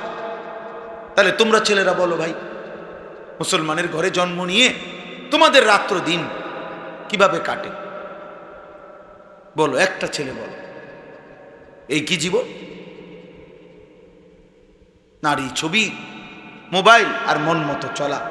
কে তোমার বাবা, কে তোমার মা, কে তোমার আল্লাহ, কে তোমার নবী, কে তোমার রসুল, কে তোমার কিতাব, কিচ্ছু চেনো না। মুসলমানের সন্তান 4টা সূরা শুদ্ধ পড়তে পারে। মুসলমানের সন্তান ওযু নামাজের ফরজটুকু আদায় করতে জানে। শুক্রবারে আসে আর কি, আমরা বুঝি না, মসজিদে ঢোকে বাইর হয়, তামসা আর কি এর নামাজ, পারলে না পড়তো নামাজ, পারলে না পড়তো। মানুষে খারাপ করবো, মন্দ সন্দ বলবে যে তে এমন অজাত, ওদের শুক্রবারও আইয়ে না মসজিদ, এই শরমে আসে যায় আর ও দেখছে তো, মানুষে দেখছে নাই তো। ইমাম সাহেব সালামটা ফিরাইয়া সারে না 2 রাকাত ফরজের জুমার দিন, ওমা তারে এমন শয়তানে কামড়ায়, একটা কামড়ের লগে হেতে বাইরে যায়, একটা কামড়, মানে তার গুড়া কিরমি তার ফেটে এভাবে কামড় দিছে, সাথে সাথে দৌড় দিয়ে বাইরে গেছে, গুড়া কিরমি কামড়ায়। কারণ সে তো আসছে মূলত হাজিরা দিতে। ওই নামাজের জুমার আগের 4 রাকাত সুন্নত, জুমার নামাজের পরে 4 রাকাত সুন্নত, এত কিছু দিয়ে হেড টাইম আছে, হেতে আইসে হাজিরা দিতে। মানুষে দেখছে তো, সারছে তো, জানে না, মানুষে দেখছে আপনি যে আইয়েন মুসলিম নাই তো। 4 রাকাত সুন্নত জুমার নামাজের পরে, এটা ইমাম সাহেবের বাপের সম্পত্তি। কথা বলেন না কেন? এটা যদি সবার জন্য দরকার না হইতো তো ইমাম সাহেব পড়ে কেন? সামনের কাতারের মুসল্লিগুলো পড়ে কেন? বয়স্ক চাচারা পড়ে কেন? ওনারা বেকুব এই কারণে, ওনারা বোকা এই কারণে। তাহলে এই হাজিরা মার্কা নামাজ আখেরাতে কি মিলবে? আমার শায়েখ আল্লামা মুফতি মুশতাকুন নবী সাহেব বলে যে হে মুসলমান, যেই নামাজ তোমার মসজিদের থেকে 100 হাত সামনে চা দোকানের আড্ডা, টেলিভিশনের আড্ডা থেকে ফিরাইতে পারলো না, সেই নামাজ তোমারে জাহান্নাম থেকে কেমনে ফিরাবে? বুঝাই তো যায় তুমি কি নামাজ পড়ছো, বুঝাই তো যায়, বুঝাই তো যায়। নামাজের মধ্যে যদি ওই যে আপনি লাল কালি দিয়ে যদি ভুল দাগ দেন, তো এরপরে আর সাদা লেখা পাইতেন না, পুরাটাই কি হয়ে যাবে?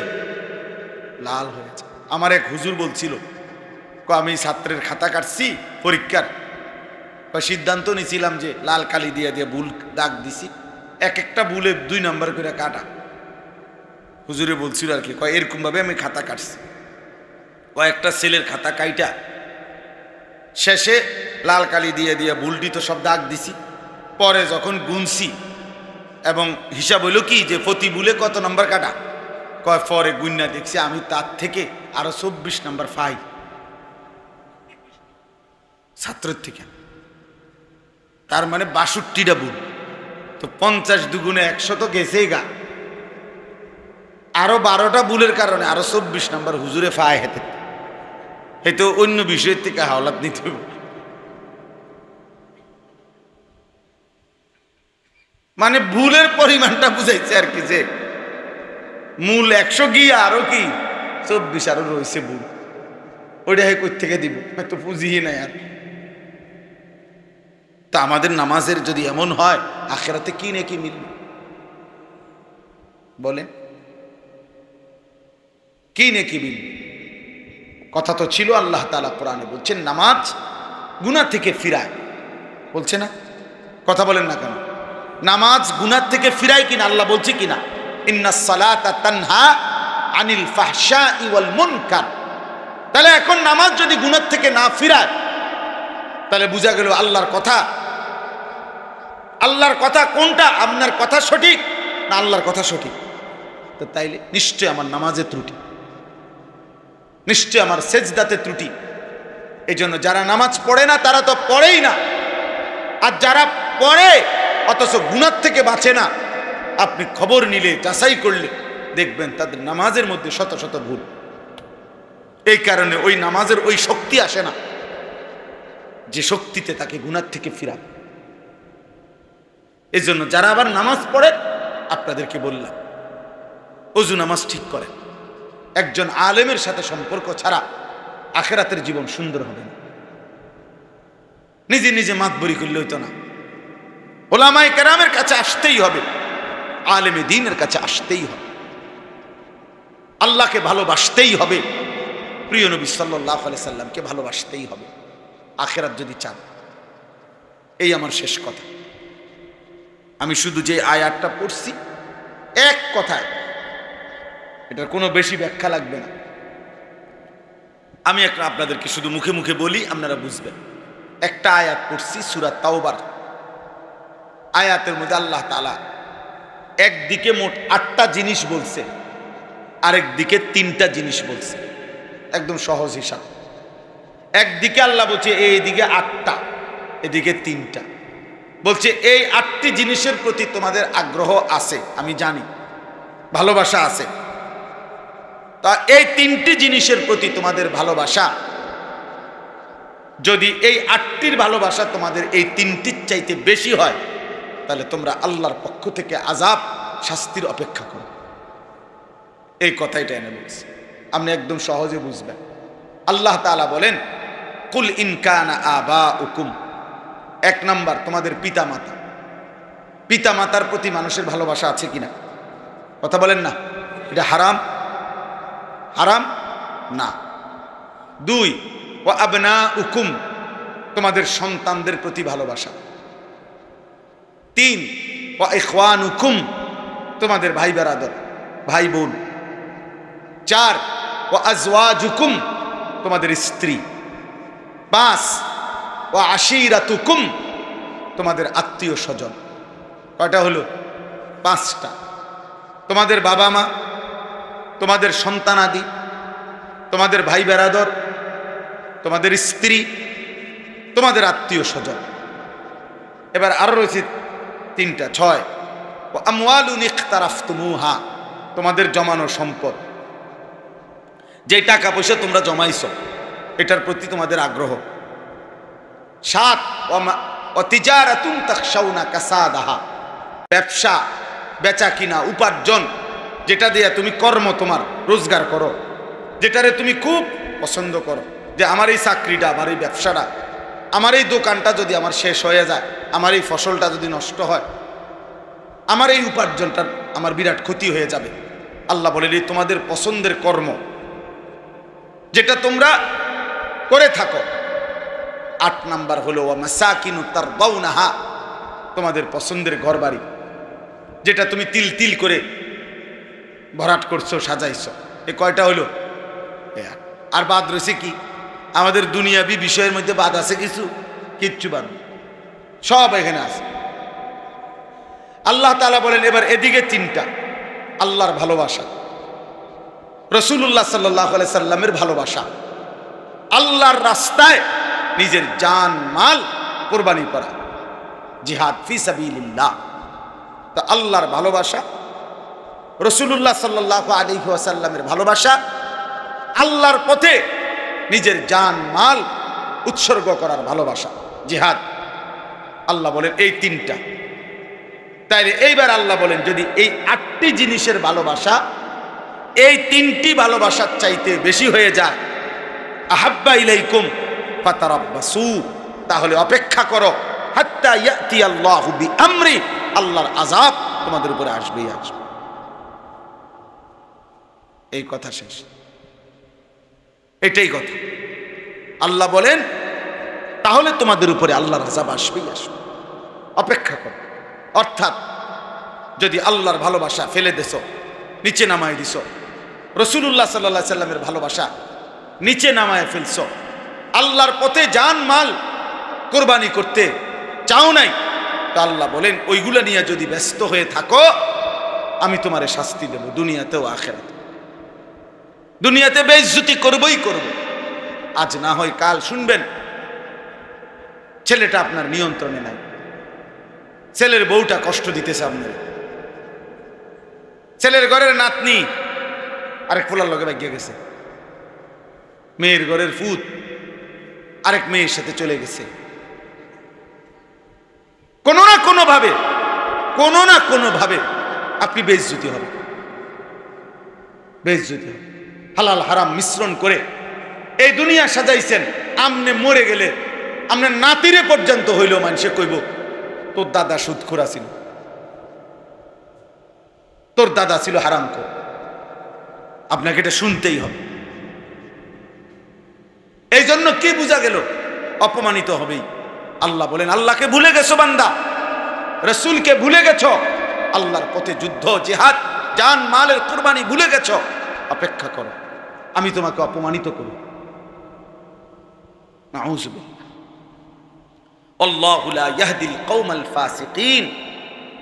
আর আল্লাহ বলেন আল্লাহ কোন পাপীকে নাফরমানকে জান্নাতের পথ দেখান না, হেদায়েত দিয়ে দেন না, হেদায়েত দেন না। অতএব আজকে এই রাত গভীরে আজকের ইস্তাহি মজলিস সেটা বুঝে নেন, একজনই বুঝেন। আমরা জানি একসাথে সবাই বুঝবে না, একই দিনে সবাই বুঝবে না। যদি একসাথে সবাই বুঝতো তো নবীজির জামানায় একসাথে সবাই কালেমাওয়ালা হয়ে যেত। কথা বলেন না? নবীজির জামানায় সকলেই কালেমাওয়ালা হয়েছিল, 23 বছরে সবাই কালেমাওয়ালা হয়ে গেছিল। এটাই নিয়ম। এই একজন দুইজনই হবে, একজন বুঝবে দুইজন বুঝবে। আমরা ওই একজনের আশায় আছি, দুইজনের আশায় আছি, অসুবিধা নেই। কারণ এটা তো ইলেকশন না, আমার অনেক ভোট দরকার, আমার আখেরাতে না দরকার। আমার কি দরকার? আখেরাত দরকার, আখেরাত দরকার।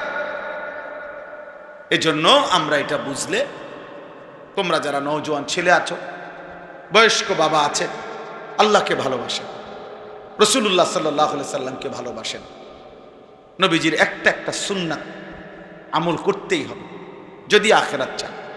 12,000 টাকা দিয়ে আখেরাত মিলবে না, 4টা ফ্যান দিলে আখেরাতের জন্য এইটুকুই যথেষ্ট না। 10,000 টাকা মসজিদে দিলে শুধু এতটুকুই যথেষ্ট। এটা একটা আমল, এটা নেকি আছে, কিন্তু এটা একটা আমল। বাকি আমলগুলোও করতে হবে, বাকিগুলোও করতে হবে। এই জন্য আমরা প্রত্যেকে ইনশাআল্লাহ আজকের এই মুবারক মজলিসে নিয়ত করি যে আমরা আল্লাহকে ভালোবাসবো, আমরা রাসূলুল্লাহ সাল্লাল্লাহু আলাইহি ওয়াসাল্লামকে ভালোবাসবো, আল্লাহর জন্য জান চাইলে জান দেব, মাল চাইলে মাল দেব ইনশাআল্লাহ। বলেন ইনশাআল্লাহ। 1 টাকাই দেন, আরে 10 টাকাই দেন, মুমিন ফিরায় দেন। এটা মুমিনের সিফাত, কোরআন শরীফে বারবার আছে। যতবার আল্লাহ তাআলা ঈমানদারের সিফাত বলছে ততবারই বলছে ওয়ামিম্মা রাযাকনাহুম ইউনফিকুন। ঈমানদারের একটা বৈশিষ্ট্য, ঈমানদার যেভাবে নামাজের সেজদা করে, ঈমানদার ওইভাবে নিজ সম্পদ থেকে আল্লাহর পথে খরচ করে। 1 টাকা হোক, 10 টাকা, 1000 টাকা, অসুবিধা কি? আমি মিশে গেলাম ভালো কাজের সাথে। এই জন্য মুমিন ফিরায় দেন, ইমানদার ফিরাইতে পারে। এক অভাবী মানুষ আপনার কাছে হাত পাতছে, আপনি করেন মাফ করেন। মাফ করেন কি তা?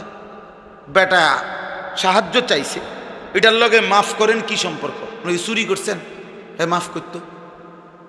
কথা বলেন না কেন? আপনি কি চুরি করছেন যে হে মাফ করতো? আর হে মানুষ মাফ করেনি, মাফ তো করে আল্লাহ না। কথা বলেন না কেন? মানুষ নি মাফ করে, কে মাফ করে? তো আপনি এটা কি বললেন যে মাফ করে? আপনার নাই তো সেটা আপনি হাসি মুখে তাকে বিদায় দেন। আপনি তার জন্য একটা দোয়া করে দেন। নবীজি বলছে তোমার কাছে যদি কিছু না থাকে তার একটা ভালো কথা বলে দাও, দোয়া করে দাও, ভাই আমি তো দিতে পারলাম না, আল্লাহ আপনার অভাব দূর করে দেন, আল্লাহ আপনার বরকত দান করেন, আল্লাহ আপনার প্রয়োজন পূরণ করে দেন, একটা কইয়ে দেন। হ্যাঁ না আও জানি টিয়া দিয়া কিতা করে সুদে লাগায়, না না একমাত্র এবারই সুদিয়ে দেশে সুদে লাগায়, আর বাকিরা সব জোনায়েত বাগদাদি। বুঝেন নাই? হেবটার কথার দ্বারা এটাই তো বুঝাইছেন আমনে, বাকিরা আমনে সহ আর বাকি সব লোক হলো বাইজিদ বুস্তান, আর এবারই শুধু অপরাধী। মূল কথা হলো তাই নিজে দিবে না। বুঝেন না আপনার কথাটা? উনি যে দিবে না এইটারও তো একটা সাফাই গাইতে হবে। এইটা হয়ের উপরে দোষ চাপাই দিছে। অপরাধ তো প্রত্যেকের জন্য অপরাধ, কথা বুঝেন নাই? অতএব আল্লাহর পথে দান করা, সাদাকা করা মুমিনের বৈশিষ্ট্য, ইবাদত করা মুমিনের বৈশিষ্ট্য। আখিরাত মিলতে হলে সব আমল পূর্ণ করতে হবে। আল্লাহ তাআলা আমাদেরকে তৌফিক দেন, কবুল করেন। রবিউল আউয়াল মাসে এতটুকু বারবার আমরা প্রতি মাস প্রতি বছর সারা বছর আমরা এটা বলি যে নবীজিকে প্রত্যেক মাসে ভালোবাসতে হবে, সমানভাবে অনুসরণ করতে হবে, রাসূলুল্লাহ সাল্লাল্লাহু আলাইহি সাল্লামের সুন্নাতের অনুকরণ করতে হবে। আল্লাহ তাআলা আপনাদেরকে তৌফিক দান করেন। আল্লাহ তাআলা এই যে কয়জন শুনছেন একজনও যদি দিলের মধ্যে এটা ভাবেন, না ভাবলেও কোনো সমস্যা নেই, সবাই যদি প্রত্যাখ্যান করেন ইসলাম আমাদের কারো কাছে ঠেকবে না। কোরআন শরীফে আল্লাহ কোনো অসুবিধা নাই, বান্দা তোমরা যদি সকলেও আমার দিন ছেড়ে দাও, আমার দিন মানার মতো উপযুক্ত লোক আমি জমিনে রাখবো, তোমারে জিঙ্গাইয়া রাখতে হবে না। কোরআন শরীফের আয়াত আছে, আমার দিন, আমার ইসলাম, আমার দিন মানার মতো পুরুষ নারী আমি জমিনে রাখবো। আমাদের অনেক মহিলা মনে করে, বেপর্দা মহিলা ঘুরে ঘুরে সে মনে করে না না ইসলাম তার কাছে ঠেকানা। আল্লাহ বলছে সবাই চলে যাও, আমি আমার দিন রাখবো। আপনি জানবেনও না ভালো মানুষ কোথায় আছে, আপনি জানবেনও না আল্লাহর জন্য জীবন কোরবানি করা মুজাহিদ পৃথিবীতে সর্বযুগে ছিল, আছে। তাই আজকে মনে করেন ইসরায়েল সহ আমেরিকা সহ সারা পৃথিবীর 150 কোটি মুসলমানকে ভয় পায় না, আমাদেরকে কোনো পাত্তা দেয় না। কিন্তু ওই গাজার মাটির নিচে কিছু মুজাহিদ আছে, মাটির নিচে বাংকার করে যারা আছে, ওরা 24 ঘন্টা ওদের এই সমস্ত আক্রমণের মূল উদ্দেশ্য হইল ওদেরকে বাইর করা, ওদেরকে মারা। তারা ভয় পায় ওদেরকে, ওই মাটির তলে যারা আছে ফিলিস্তিনে, গাজায়, বুঝেন নাই? ওদের ভয়ের অগরেনি। এই জন্য আল্লাহর দিন আল্লাহ তাআলা উপযুক্ত পরিমাণ লোক দিয়ে টিকিয়ে রাখবেন, বিজয়ী করবেন। দেখার বিষয় হলো আমার নাম তাদের মাঝে আছে কিনা, আমার নাম থাকবে কিনা, আমার সন্তানের নাম থাকবে কিনা। আমি তো মরে যাব, আমার সন্তান যদি ঈমান হারা হয়, আমার নাতি নাতনি যদি ঈমান হারা হয়, তখন কি হবে বলেন? এমন অসংখ্য মানুষ আমার জীবনে আমি দেখছি যাদের বাবা দাদা দিনদার ছিল, এখন নাতির পর্যায়ে আইসা চেহারায় সুরতে চলনে বলনে ইসলামের ছিটে ফোটাও না। 3 পুরুষ আস্তে আস্তে ভুলে গেছে। আজকে এটা আমার বেশি ভয়, আমি প্রত্যেক দিন এটা ভয় পাই। এই যে সমস্ত ছেলেরা এখন নওজোয়ান 18, 20, 25, 30 বছরের, এরা যেই পরিমাণ গুনাহ নাফরমানি করছে, রাত নাই দিন নাই, নারী, ছবি, মোবাইল, মোটরসাইকেল, ঘুরাফিরা, আড্ডা, বেহায়াপনা। আহারে, এদের হাতে এদের পরবর্তী সন্তান বংশধর যখন আসবে, ওরা কি শিখবে, কি জানবে, কি করবে? একজন ভাবে। ওই যে আমরা গ্রাম দেশে একটা কথা বলে, ফুতে বাফেরে বলে, গ্রাম্য কথা আর কি, বাফেরে কন্যাইতে আছে, মারতেছে, তো মারতে মারতে কোন গাছের কাছে আনছে, এটা গ্রামে শুনছি। তো বাফে বলে কানতে কানতে বলছে, ফুত আর হেদিকে নিস না আমারে, আমিও আমার বাফেরে মারতে মারতে দূরে আনছিলাম, তুই আর আমারে ওইদিকে নিস না, নয়তো তোর সন্তানও তোরে মারতে মারতে ওই পর্যন্ত নেই। এই জন্য মনে রাখো যুবক, এই বেইজ্জতি আল্লাহর নাফরমানির শোধ তোমার সন্তান দিবে, তোমার জেনারেশন তোমার। আল্লাহ যদি মাফ না করে, যদি তওবা না করে, যদি ফিরে না আসে, আল্লাহ আমাদেরকে মাফ করে দেন, আল্লাহ আমাদেরকে ঈমান আমল দান করেন। আমাদের আলহামদুলিল্লাহ এই কুড়াখাল মসজিদ আলহামদুলিল্লাহ হচ্ছে, এখানে আশা করছে মাদ্রাসা হবে, আল্লাহর বান্দারা সহযোগিতা করবে। তা আমারও কথা হলো, আপনারাও এখনই প্রত্যেকেই পকেটে হাত দেন। 10 টাকা হলে 10 টাকা দেন, 100 টাকা হলে 100 টাকা দেন, 1000 টাকা হলে 1000 টাকা দেন, 500 টাকা হলে 500 টাকা দেন, যেটুকু আছে এটুকুই দেন, না থাকলে পরে দিয়েন, এ কথার নিয়ত করে দেন। এর দূরে যদি না হয় দোয়া করে দিন, দোয়াও তো কমপক্ষে করতে পারে। ছেলেরা তোমরাও প্রত্যেকে সুযোগ থাকলে বাবা দাও, আল্লাহর জন্য দাও, 10 টাকাই দাও, 100 টাকাই দাও, 500 টাকাই দাও, 1000 টাকাই দাও। আজকে মুসলমানের ছেলেদের ফেরা দরকার। আলহামদুলিল্লাহ আমরা এই যে এতক্ষণ যাই বলছি, একটা কথা মনে করেন, আজকেও আমাদের ঢাকা থেকে একজন বড় আলেম সুদর্ণপুর মাদ্রাসায়, আমার শায়েখের মাদ্রাসায় আসছে। উনি বলছে যে গত বছর উনি আপনার প্রায় 500-র মতো শুধু নওজোয়ান যুবক ছেলে নিয়ে এতেকাফ করছে, সব ইউনিভার্সিটি পড়ুয়া, কলেজ পড়ুয়া ছেলে। আমরা এই মাসে 5, 6, 7 এই আগস্ট মাসের আমার মাদ্রাসায় 3 দিন 15 থেকে 30 বছর মেয়া বয়সী স্কুল কলেজ জেনারেল শিক্ষিত অশিক্ষিত মাদ্রাসার না শুধু এরকম ছেলেদের একটা 3 দিনের অজু, নামাজ, সূরা, কেরাত, দোয়া, কালামের শিখানোর কোর্স করছিলাম আমি আমার মাদ্রাসায়। এই 5, 6, 7 আগস্ট আলহামদুলিল্লাহ আমি নিজে 3 দিন ছিলাম, 30 জন মুআল্লিম দিয়া করে প্রশিক্ষণ করাইছি। অজু না, প্রতিদিন 11 ঘন্টা 10 ঘন্টা। আলহামদুলিল্লাহ প্রায় 350 ছেলে স্কুল কলেজের, মাদ্রাসার একজনও নাই, ওরা এই কোর্সে অংশগ্রহণ করছে। বাংলাদেশের মোট 29টা জেলা থেকে ছেলেরা আসছে এখানে।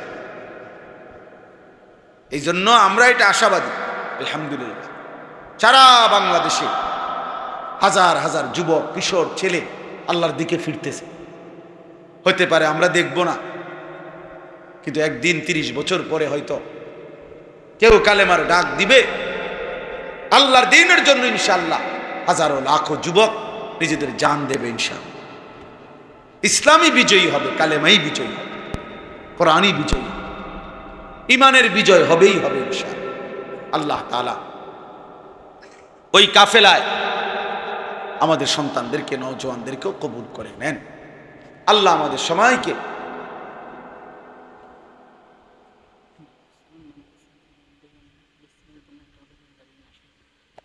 মাশাআল্লাহ, জি জি, তো এই জন্য আপনারা প্রত্যেকে ইনশাআল্লাহ, এটা জরুরি কথা আজহার বলল যে অর্থাৎ আমরা প্রতিনিয়ত এই গাজা ফিলিস্তিনের মুসলমানদের জন্য ওলামায়ে কেরাম প্রতিনিয়ত তাদের জন্য ত্রাণ, সাহায্য, সহযোগিতা পাঠায়।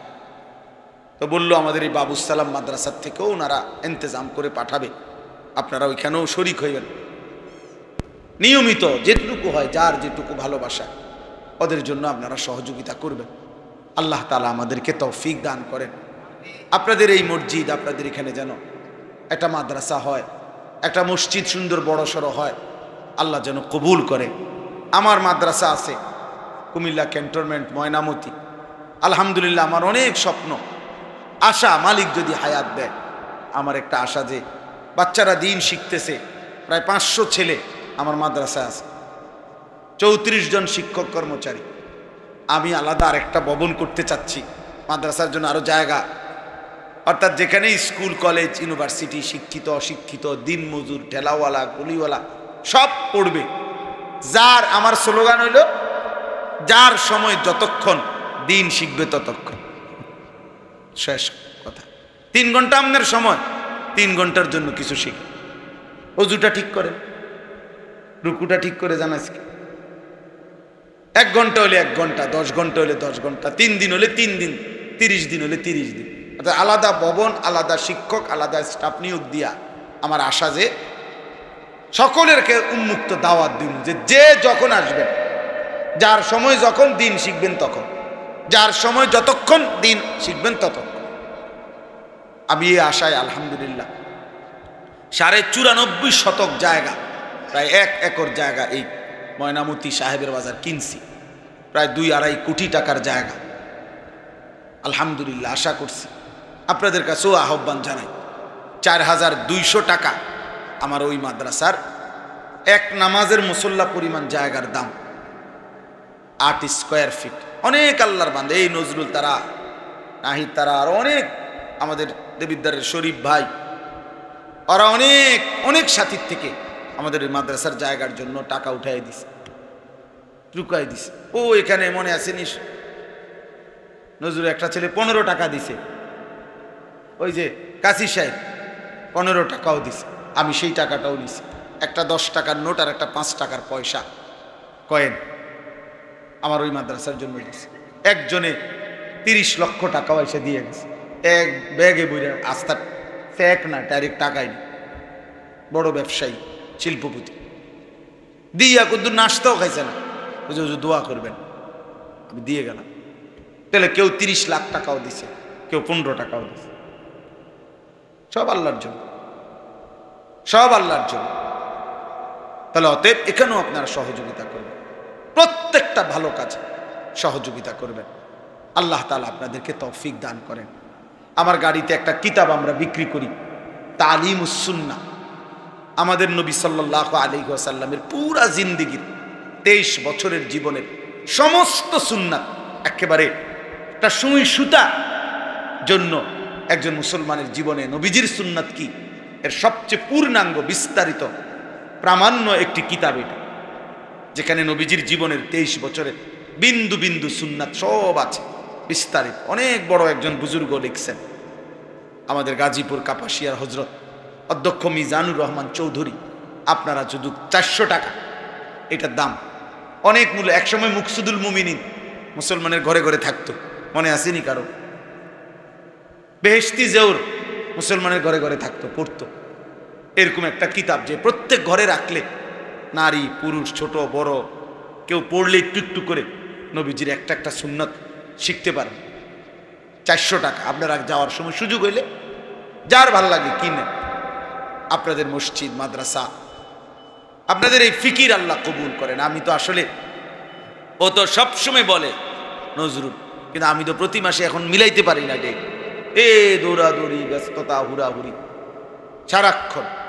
তারপরও আমি আপনাদেরকে বিশেষ করে এই আয়োজনটার সাথে শুরু থেকে আমার কম বেশি সম্পৃক্ততা আছে। আমরা দিল থেকে দোয়া করি আল্লাহ তাআলা ভালোবাসার এই আয়োজনে এই ফিকির আল্লাহ কবুল করে নেন, আল্লাহ কবুল করেন। তুমি কোন চাচার কথা কইছিলা? দোয়া সেলিম মুন্সিবের বাবা সাহেব আলী চাচা। চিনছি। আল্লাহ মাফ করে দেন। সবাই মিলে আমরা ইনশাআল্লাহ দোয়া করি। আলহামদুলিল্লাহি রাব্বিল আলামিন। আল্লাহুম্মা আনতাস সালাম ওয়া মিনকাস সালাম। তাবারাকতা ইয়া যাল জালালি ওয়াল ইকরাম ইয়া আরহামার রাহিমিন ইয়া আরহামার রাহিমিন ইয়া আরহামার রাহিমিন।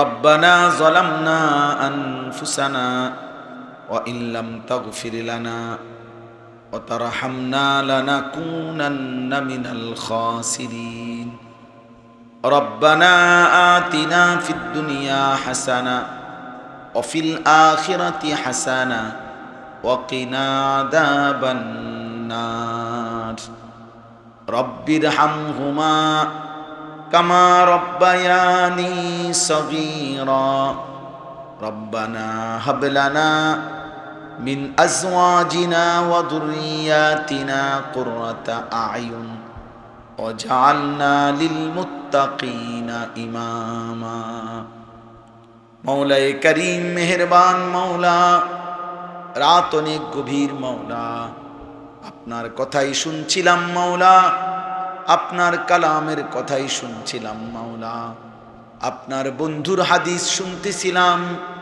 আখিরাতের কথা মনে পড়ছিল মওলা আল্লাহ চক্ষু বন্ধ করে তাকিয়ে দেখলাম পেছনটা শুধুই কেবল গুনার নাফরমানি অন্ধকার ছাড়া জীবনে আর কোনো পুঁজি নাই রাত গভীরে মাওলা আপনার দুয়ারে হাত ভিখারির মতো চাইলাম আপনি মাফ করে দেন দেন মাওলা মাফ করে দেন মাফ করে দেন মাফ করে দেন জিন্দেগীর সব নাফরমানি মাফ করে দেন জীবনের সব গুনাহগুলো মাফ করে দেন আল্লাহ মাফ করে দেন জওয়ান বুড়ো সবার গুনাহ মাফ করে দেন জীবিত মৃত সকলের গুনাহ মাফ করে দেন কবরবাসীদের গুনাহ মাফ করে দেন জীবিতদের গুনাহ মাফ করে দেন মা বাবার গুনাহ মাফ করে দেন দাদা দাদি নানা নানির গুনাহ মাফ করে দেন বিবি বাচ্চার গুনাহ মাফ করে দেন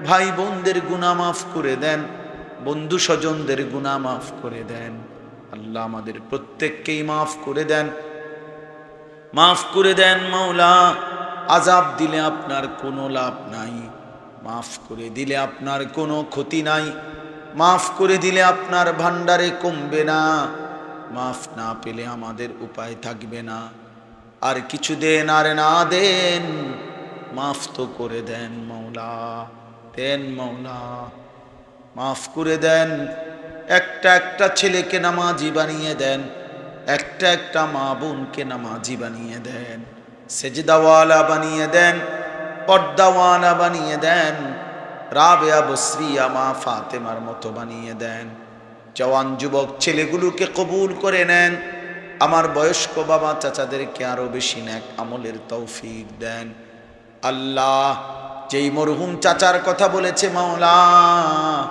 আপনি তার কবরকে নূরে নূরে ভরপুর করে দেন আল্লাহ এই মসজিদের সাথে সম্পৃক্ত থেকে যারা কবরে চলে গেছে আল্লাহ সকলকেই মাফ করে দেন এলাকার আশেপাশের সব কবরবাসীদেরকে মাফ করে দেন কিয়ামত পর্যন্ত কবরের আযাব মাফ করে দেন আল্লাহ আমাদেরকে মাফ করে দেন জীবিতদেরকে মাফ করে দেন ঈমান ইসলামের তৌফিক দান করেন সেজদাওয়ালা কপাল বানিয়ে দেন কাঁদনেওয়ালা চোখ বানিয়ে দেন জিকিরওয়ালা জবান বানিয়ে দেন মোহাব্বতওয়ালা দিল বানিয়ে দেন সুন্নতওয়ালা জীবন দান করেন আল্লাহ আপনি মাফ করে দেন আল্লাহ মাফ করে দেন প্রতিটা মা বোনকে পর্দা পুশিদা দান করেন আবেদা সালেহা হিসাবে কবুল করে নেন আল্লাহ কিশোর ছেলেগুলোকে সেজদাওয়ালা বানিয়ে দেন যুবকের কলিজায় নামাজের মহব্বত দিয়ে দেন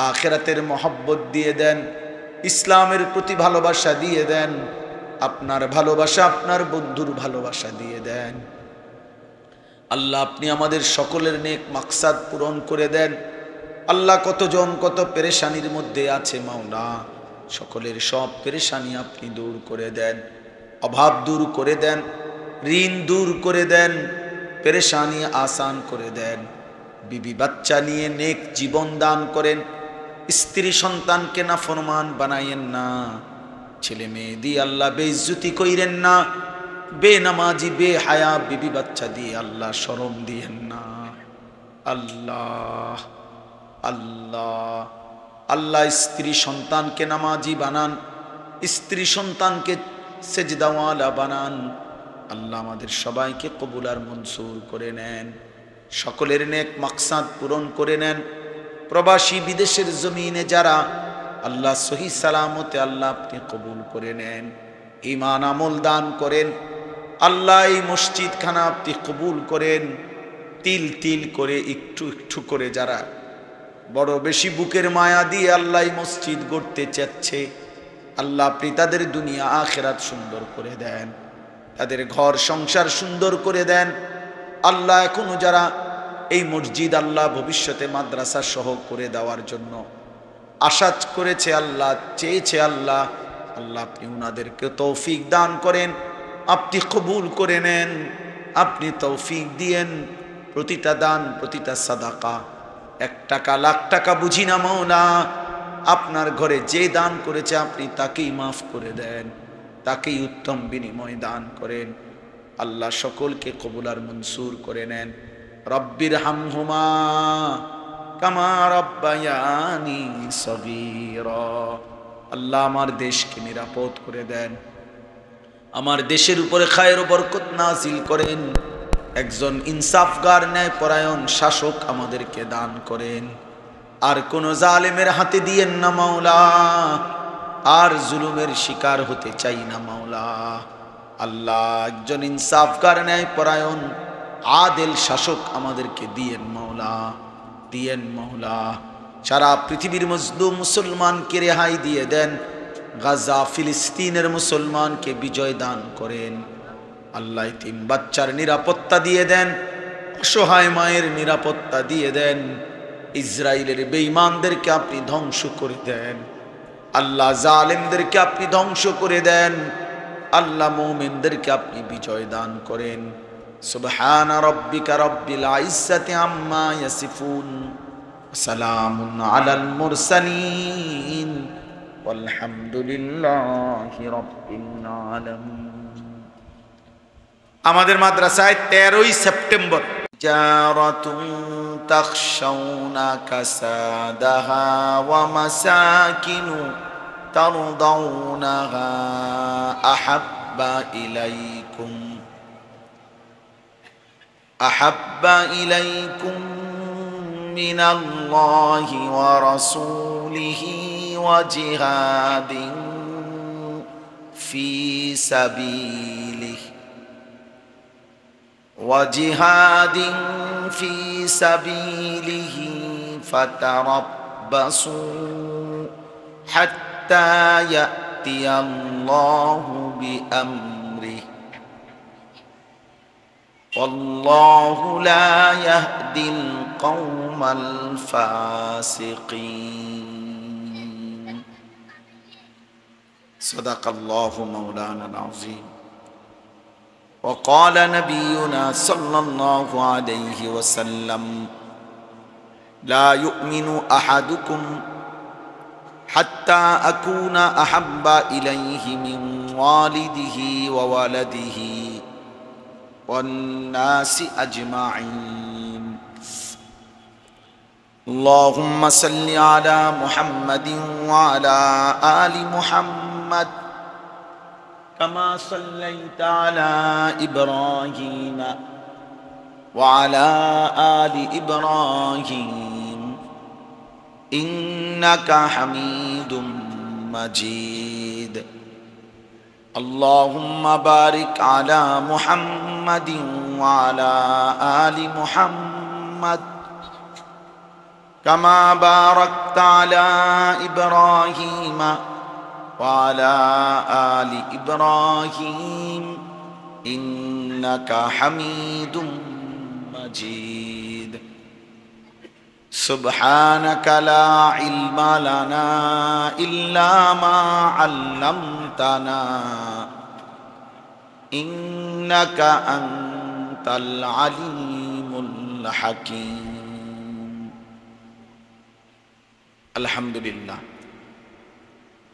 আল্লাহ পাক রব্বুল ইজ্জাত জুল জালাল ওয়াল ইকরামের ফজল কারাম, রব্বুল আলামিনের ইহসান মেহেরবানি দয়া, আল্লাহ তাআলা আমাদেরকে আজ 30 আগস্ট 2025 রোজ শনিবার কুমিল্লা জেলা দেবিদ্বার উপজেলাধীন আজকের এই কাশারি খোলা দারুল উলুম মাদ্রাসার উদ্যোগে ইসলাহি মজলিসে আল্লাহ তাআলাই আমাদেরকে আসবার বসবার আল্লাহর জন্যই জমা হওয়ার তৌফিক দান করেছেন। আলহামদুলিল্লাহ। সবাই মিলে মূলত নওজোয়ান ছেলেরা, তোমাদেরকেও বলি ভাই, আন্তরিকতা নিয়ে একাগ্রতা নিয়ে মনোযোগ দিয়ে আল্লাহর কথা শুনলে প্রত্যেকের জীবনেই কম বেশি পরিবর্তন নসিব হয়। কোনো কলসি কিংবা বালতিকে যদি উপুড় করা হয়, উল্টা করে রাখা হয়, তাহলে এক সাগর পানি ঢাললেও ওই বালতি বা কলস কখনোই পুড়বে না। তাহলে এটা একটা সহজ কথা, উপুড় করে রাখলে এটা হয় না। নবীজি সাল্লাল্লাহু আলাইহি ওয়াসাল্লাম বলছেন হাদিসের মধ্যে, কিছু মানুষের অন্তর আছে এরকম, কাল কুজে মিরবাদান, কিছু মানুষের অন্তর হলো এই উল্টানো কলসির মতো, উল্টানো পাতিল, উল্টানো বালতি, উল্টানো গ্লাস। অর্থাৎ এটা উল্টায় ফেলার কারণে দিলটা তার উল্টানো, গুনাহ আল্লাহর নাফরমানি করতে করতে এই পরিমাণ অন্ধকার করে ফেলছে, ওই দিলের মধ্যে আর এক ফোঁটা আলো বলতে কিছু নাই। ফলে লা ইয়ারিফু মারুফান ওয়ালা ইউনকিরু মুনকারান, এটা হাদিসের শব্দ। নবীজি সাল্লাল্লাহু আলাইহি সাল্লাম বলেন, ফলে এখন আর সে কোনো নেক কাজকেই নেক কাজ হিসাবে চেনে না, কোনো গুনাহের কাজকেও গুনাহ হিসাবে বোঝে না। এত বড় বদনসিব যে তখন আর তার মধ্যে পাপকে আর পাপই মনে হয় না, বুঝেই না। বুজুর্গানে দিন বলছেন দুইটা বিষয়, একটা তো হলো আমি জানি এটা গুনাহ, এটা অপরাধ, এটা অন্যায়, এটা পাপ, তখন মানুষের মধ্যে কিছুটা হলো বিবেক থাকে, অনুভূতি থাকে, লজ্জা শরমের একটা অনুভূতি থাকে যে লোকে জানলে, মানুষ বুঝলে, মানুষ দেখলে আমি লজ্জা পাবো, কারণ এটা তো অপরাধ। আর যখন কারো এই অনুভূতিটাও চলে যায়, তখন সে একেবারে দুর্ভাগা, একেবারেই বদনসিব, যে তখন আর তার মধ্যে এটা যে গুনাহ এই অনুভূতিটাই নেই। আমাদের দেশে যে সমস্ত মানুষ এই বয়স্ক মাঝ বয়সী, যে সকল লোক সারা বছর বিড়ি সিগারেট খায়, দেখবেন ওনাদের এই হালাত, ওনাদের মধ্যে আসলে কোনো অনুভূতি নাই। এটা যে একটা গুনাহ এইটুকু ওনারা বোঝেন। যেই কোনো জায়গায়, যেই কোনো অঙ্গনে, ঘরে বাইরে বাজারে হাটে ঘাটে দোকানে সর্বত্রই স্বাভাবিকভাবে মন চাইছে তো বিড়ি খাইতেছে, সিগারেট খাইতেছে। তাইলে এই অনুভূতি শুনুন, অনুভূতি শুনুন। যে লোক নিয়মিত দাড়ি কাটে সে অনুভূতি শুনুন, সেইটা বোঝেও না, তার ভিতর থেকে এই অনুভূতিটাই চলে গেছে যেটা গুনাহ। যদি সেটা বুঝতো গুনাহ, তাহলে এক গুনাহ মানুষ প্রত্যেক দিন করে না, গুনাহ মানুষ স্বাভাবিকভাবে করতে পারে না, চলমান থাকতে পারে না। কোনো মানুষের গায়ে পায়খানা লাগতে পারে, কিন্তু মানুষ পায়খানা নিয়া, এই দুর্গন্ধ নিয়া 2-4-10 ঘন্টা যে এটা নিয়ে খাইতেছে, ঘুমাইতেছে, এই পায়খানা নিয়েই শুয়ে রয়েছে, মানুষ এতটা নিম্ন রুচি বিবেকহীন হয় না। ঠিক গুনাহটা তো এরকম। গুনাহ নিয়ে মানুষ লাগাতার থাকে কিভাবে? তাহলে মূলত বিষয়টা হলো পাপের অনুভূতি চলে গেছে। এটা যে গুনাহ, এই অনুভূতিটাই তার দিল থেকে সরে গেছে। প্রতিদিন মিথ্যা বলে, প্রত্যেক দিন ওজনে কম দেয়, হাসতে হাসতে গালি দেয়, মস্কারি করে গালি দেয়, কোনো কারণ দরকার নেই, এরপরও গালি দেয়। নিয়মিত সুদ খাইতেছে, সুদ দিতেছে, সুদ নিতেছে, কিস্তি নিতেছে, এটা যে পাপ, এটা যে একটা অপরাধ, এটা জঘন্যতম কবিরা গুনাহ, এই অনুভূতিটুকুও নাই। এই জন্য গুনার সবচেয়ে বড় ক্ষতিকর একটা বিষয় হলো, গুনাহ যখন কারো ধারাবাহিক হয়, একটা পর্যায়ে গুনাহের অনুভূতিটাও তার থেকে চলে যায়, আর এটা তার উপরে বড় মুসিবত। কারণ তখন তো আর তার ভেতরে বেঁচে থাকার কোনো প্রেরণা আসে না তখন। আর সে তো এটা পাপই মনে করে না, বাঁচবে কেন, সেটার থেকে ফিরবে কেন, সেটা থেকে অপরাধই মনে করে না। কোরআনুল কারীমের মধ্যে আছে, আল্লাহ তাআলা বলেন, ওমান ইউশাকিকির রাসূলা মিন বাদি মা তাবায়্যানা লাহুল হুদা ওয়া ইয়াত্তাবি' গায়রা সাবিলিল মুমিনিন নুওয়াল্লিহি মা তাওয়াল্লা ওয়া নুসলিহি জাহান্নাম ওয়া সাআত মাসীরা। আল্লাহ তাআলা বলেন, আমার রাসূলের মাধ্যমে আমি আল্লাহ 23 বছরে হেদায়েতের সমস্ত রাস্তা স্পষ্ট করে বলে দেওয়ার পরও দিবানিশি যারা আমার রাসূলের বিরুদ্ধাচরণ করে সব ব্যাপারে, এবং যারা আমার ইমানদার মুমিন বান্দারা যেই পথে চলে সেই পথের উল্টো পথে চলে, আল্লাহ তাআলা বলেন এই দুইটি অপরাধ সর্বদাই আমার রাসূলের বিরোধিতা, এবং ইমানদার মুমিনরা মুত্তাকি আল্লাহ ভীরু বান্দারা যে পথে চলে তার উল্টো পথে চলে, তা আল্লাহ তাআলা বলেন আমিও তাকে সেই উল্টো পথেই চালাব। ওয়া নুসলিহি জাহান্নাম, এবং ওই অবস্থাতেই একদিন তাকে জাহান্নামে ফেলে দেব। ওয়া সাআত মাসীরা, আর সেদিন সে বুঝবে জাহান্নাম কত নিকৃষ্ট ঠিকানা। এই মিথ্যা বলতে বলতে একদিন কবর, হয়তো সুদের টাকা পায়, এর মধ্যে উনি কবর। কিছুদিন আগে আমার পরিচিত এক ইমাম সাহেব বলছে, বাজার মসজিদের ইমাম, একটা বাজারে মসজিদের ইমাম সাহেব আর কি, এক ব্যবসায়ী বাজারের, উনি যে নিয়মিত সুদে টাকা লাগাইত, মারা গেছে হঠাৎ। এখন উনার বিবি বউ ইমাম সাহেব হুজুরের কাছে আসছে, আইসা বলতেছে, হুজুর আপনি তো বাজারের সবাইরে চিনেন, আপনি কদ্দুর যদি সবাই জিগায় জিগায় আমার হেবড়া কার থেকে কত টাকা পায় এটি কদ্দুর হিসাব করে দিলে আমার একটু উপকার হইত, সুদের টেয়া হিসাব করে দিত। ইমাম সাহেবের দায়িত্ব। তাইলে নাফরমান তো চিন্তা করে দেখেন, আপনি তো গুনাহ করতে করতেই কবরে চলে, কিস্তি এখনো শেষ হয় নাই, আপনি কবরে, সুদ এখনো শেষ হয় নাই, আপনি কবরে। আহ, কেমন আফসোসের বিষয়। ভেবে দেখেন, ভেবে দেখেন, তওবা করারও তো সুযোগ হয় না। তওবা তো সে জানেই না, বুঝেই না। তওবা তো সুনির্দিষ্টভাবে অপরাধ ছেড়ে দেওয়ার মাধ্যমে তওবা করতে, অপরাধ চলমান থাকলে তওবা হয় না। আপনি শুধু আপনি ডুলবেন আর আস্তাগফিরুল্লাহ রাব্বি আপনি লড়বেন আর সুদ দিবেন, আপনি এটা কি তওবা মানে কি সুর?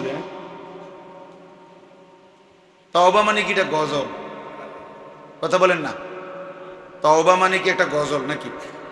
তো আপনি ডোলেন, হ্যাঁ, এরপরে বাইর হইয়াই মুনাজাত শেষে বাইর হইয়া আবার বিড়ি ধরান, আবার গালি দেন, আবার দোকানে গিয়ে ওজনে কম দেন, আবার ঘরে গিয়ে টেলিভিশন দেখেন। তাহলে প্রত্যেকটা গুনাহ তো আপনার স্বাভাবিকভাবে চলমান, তা আপনি কি তওবা করছেন?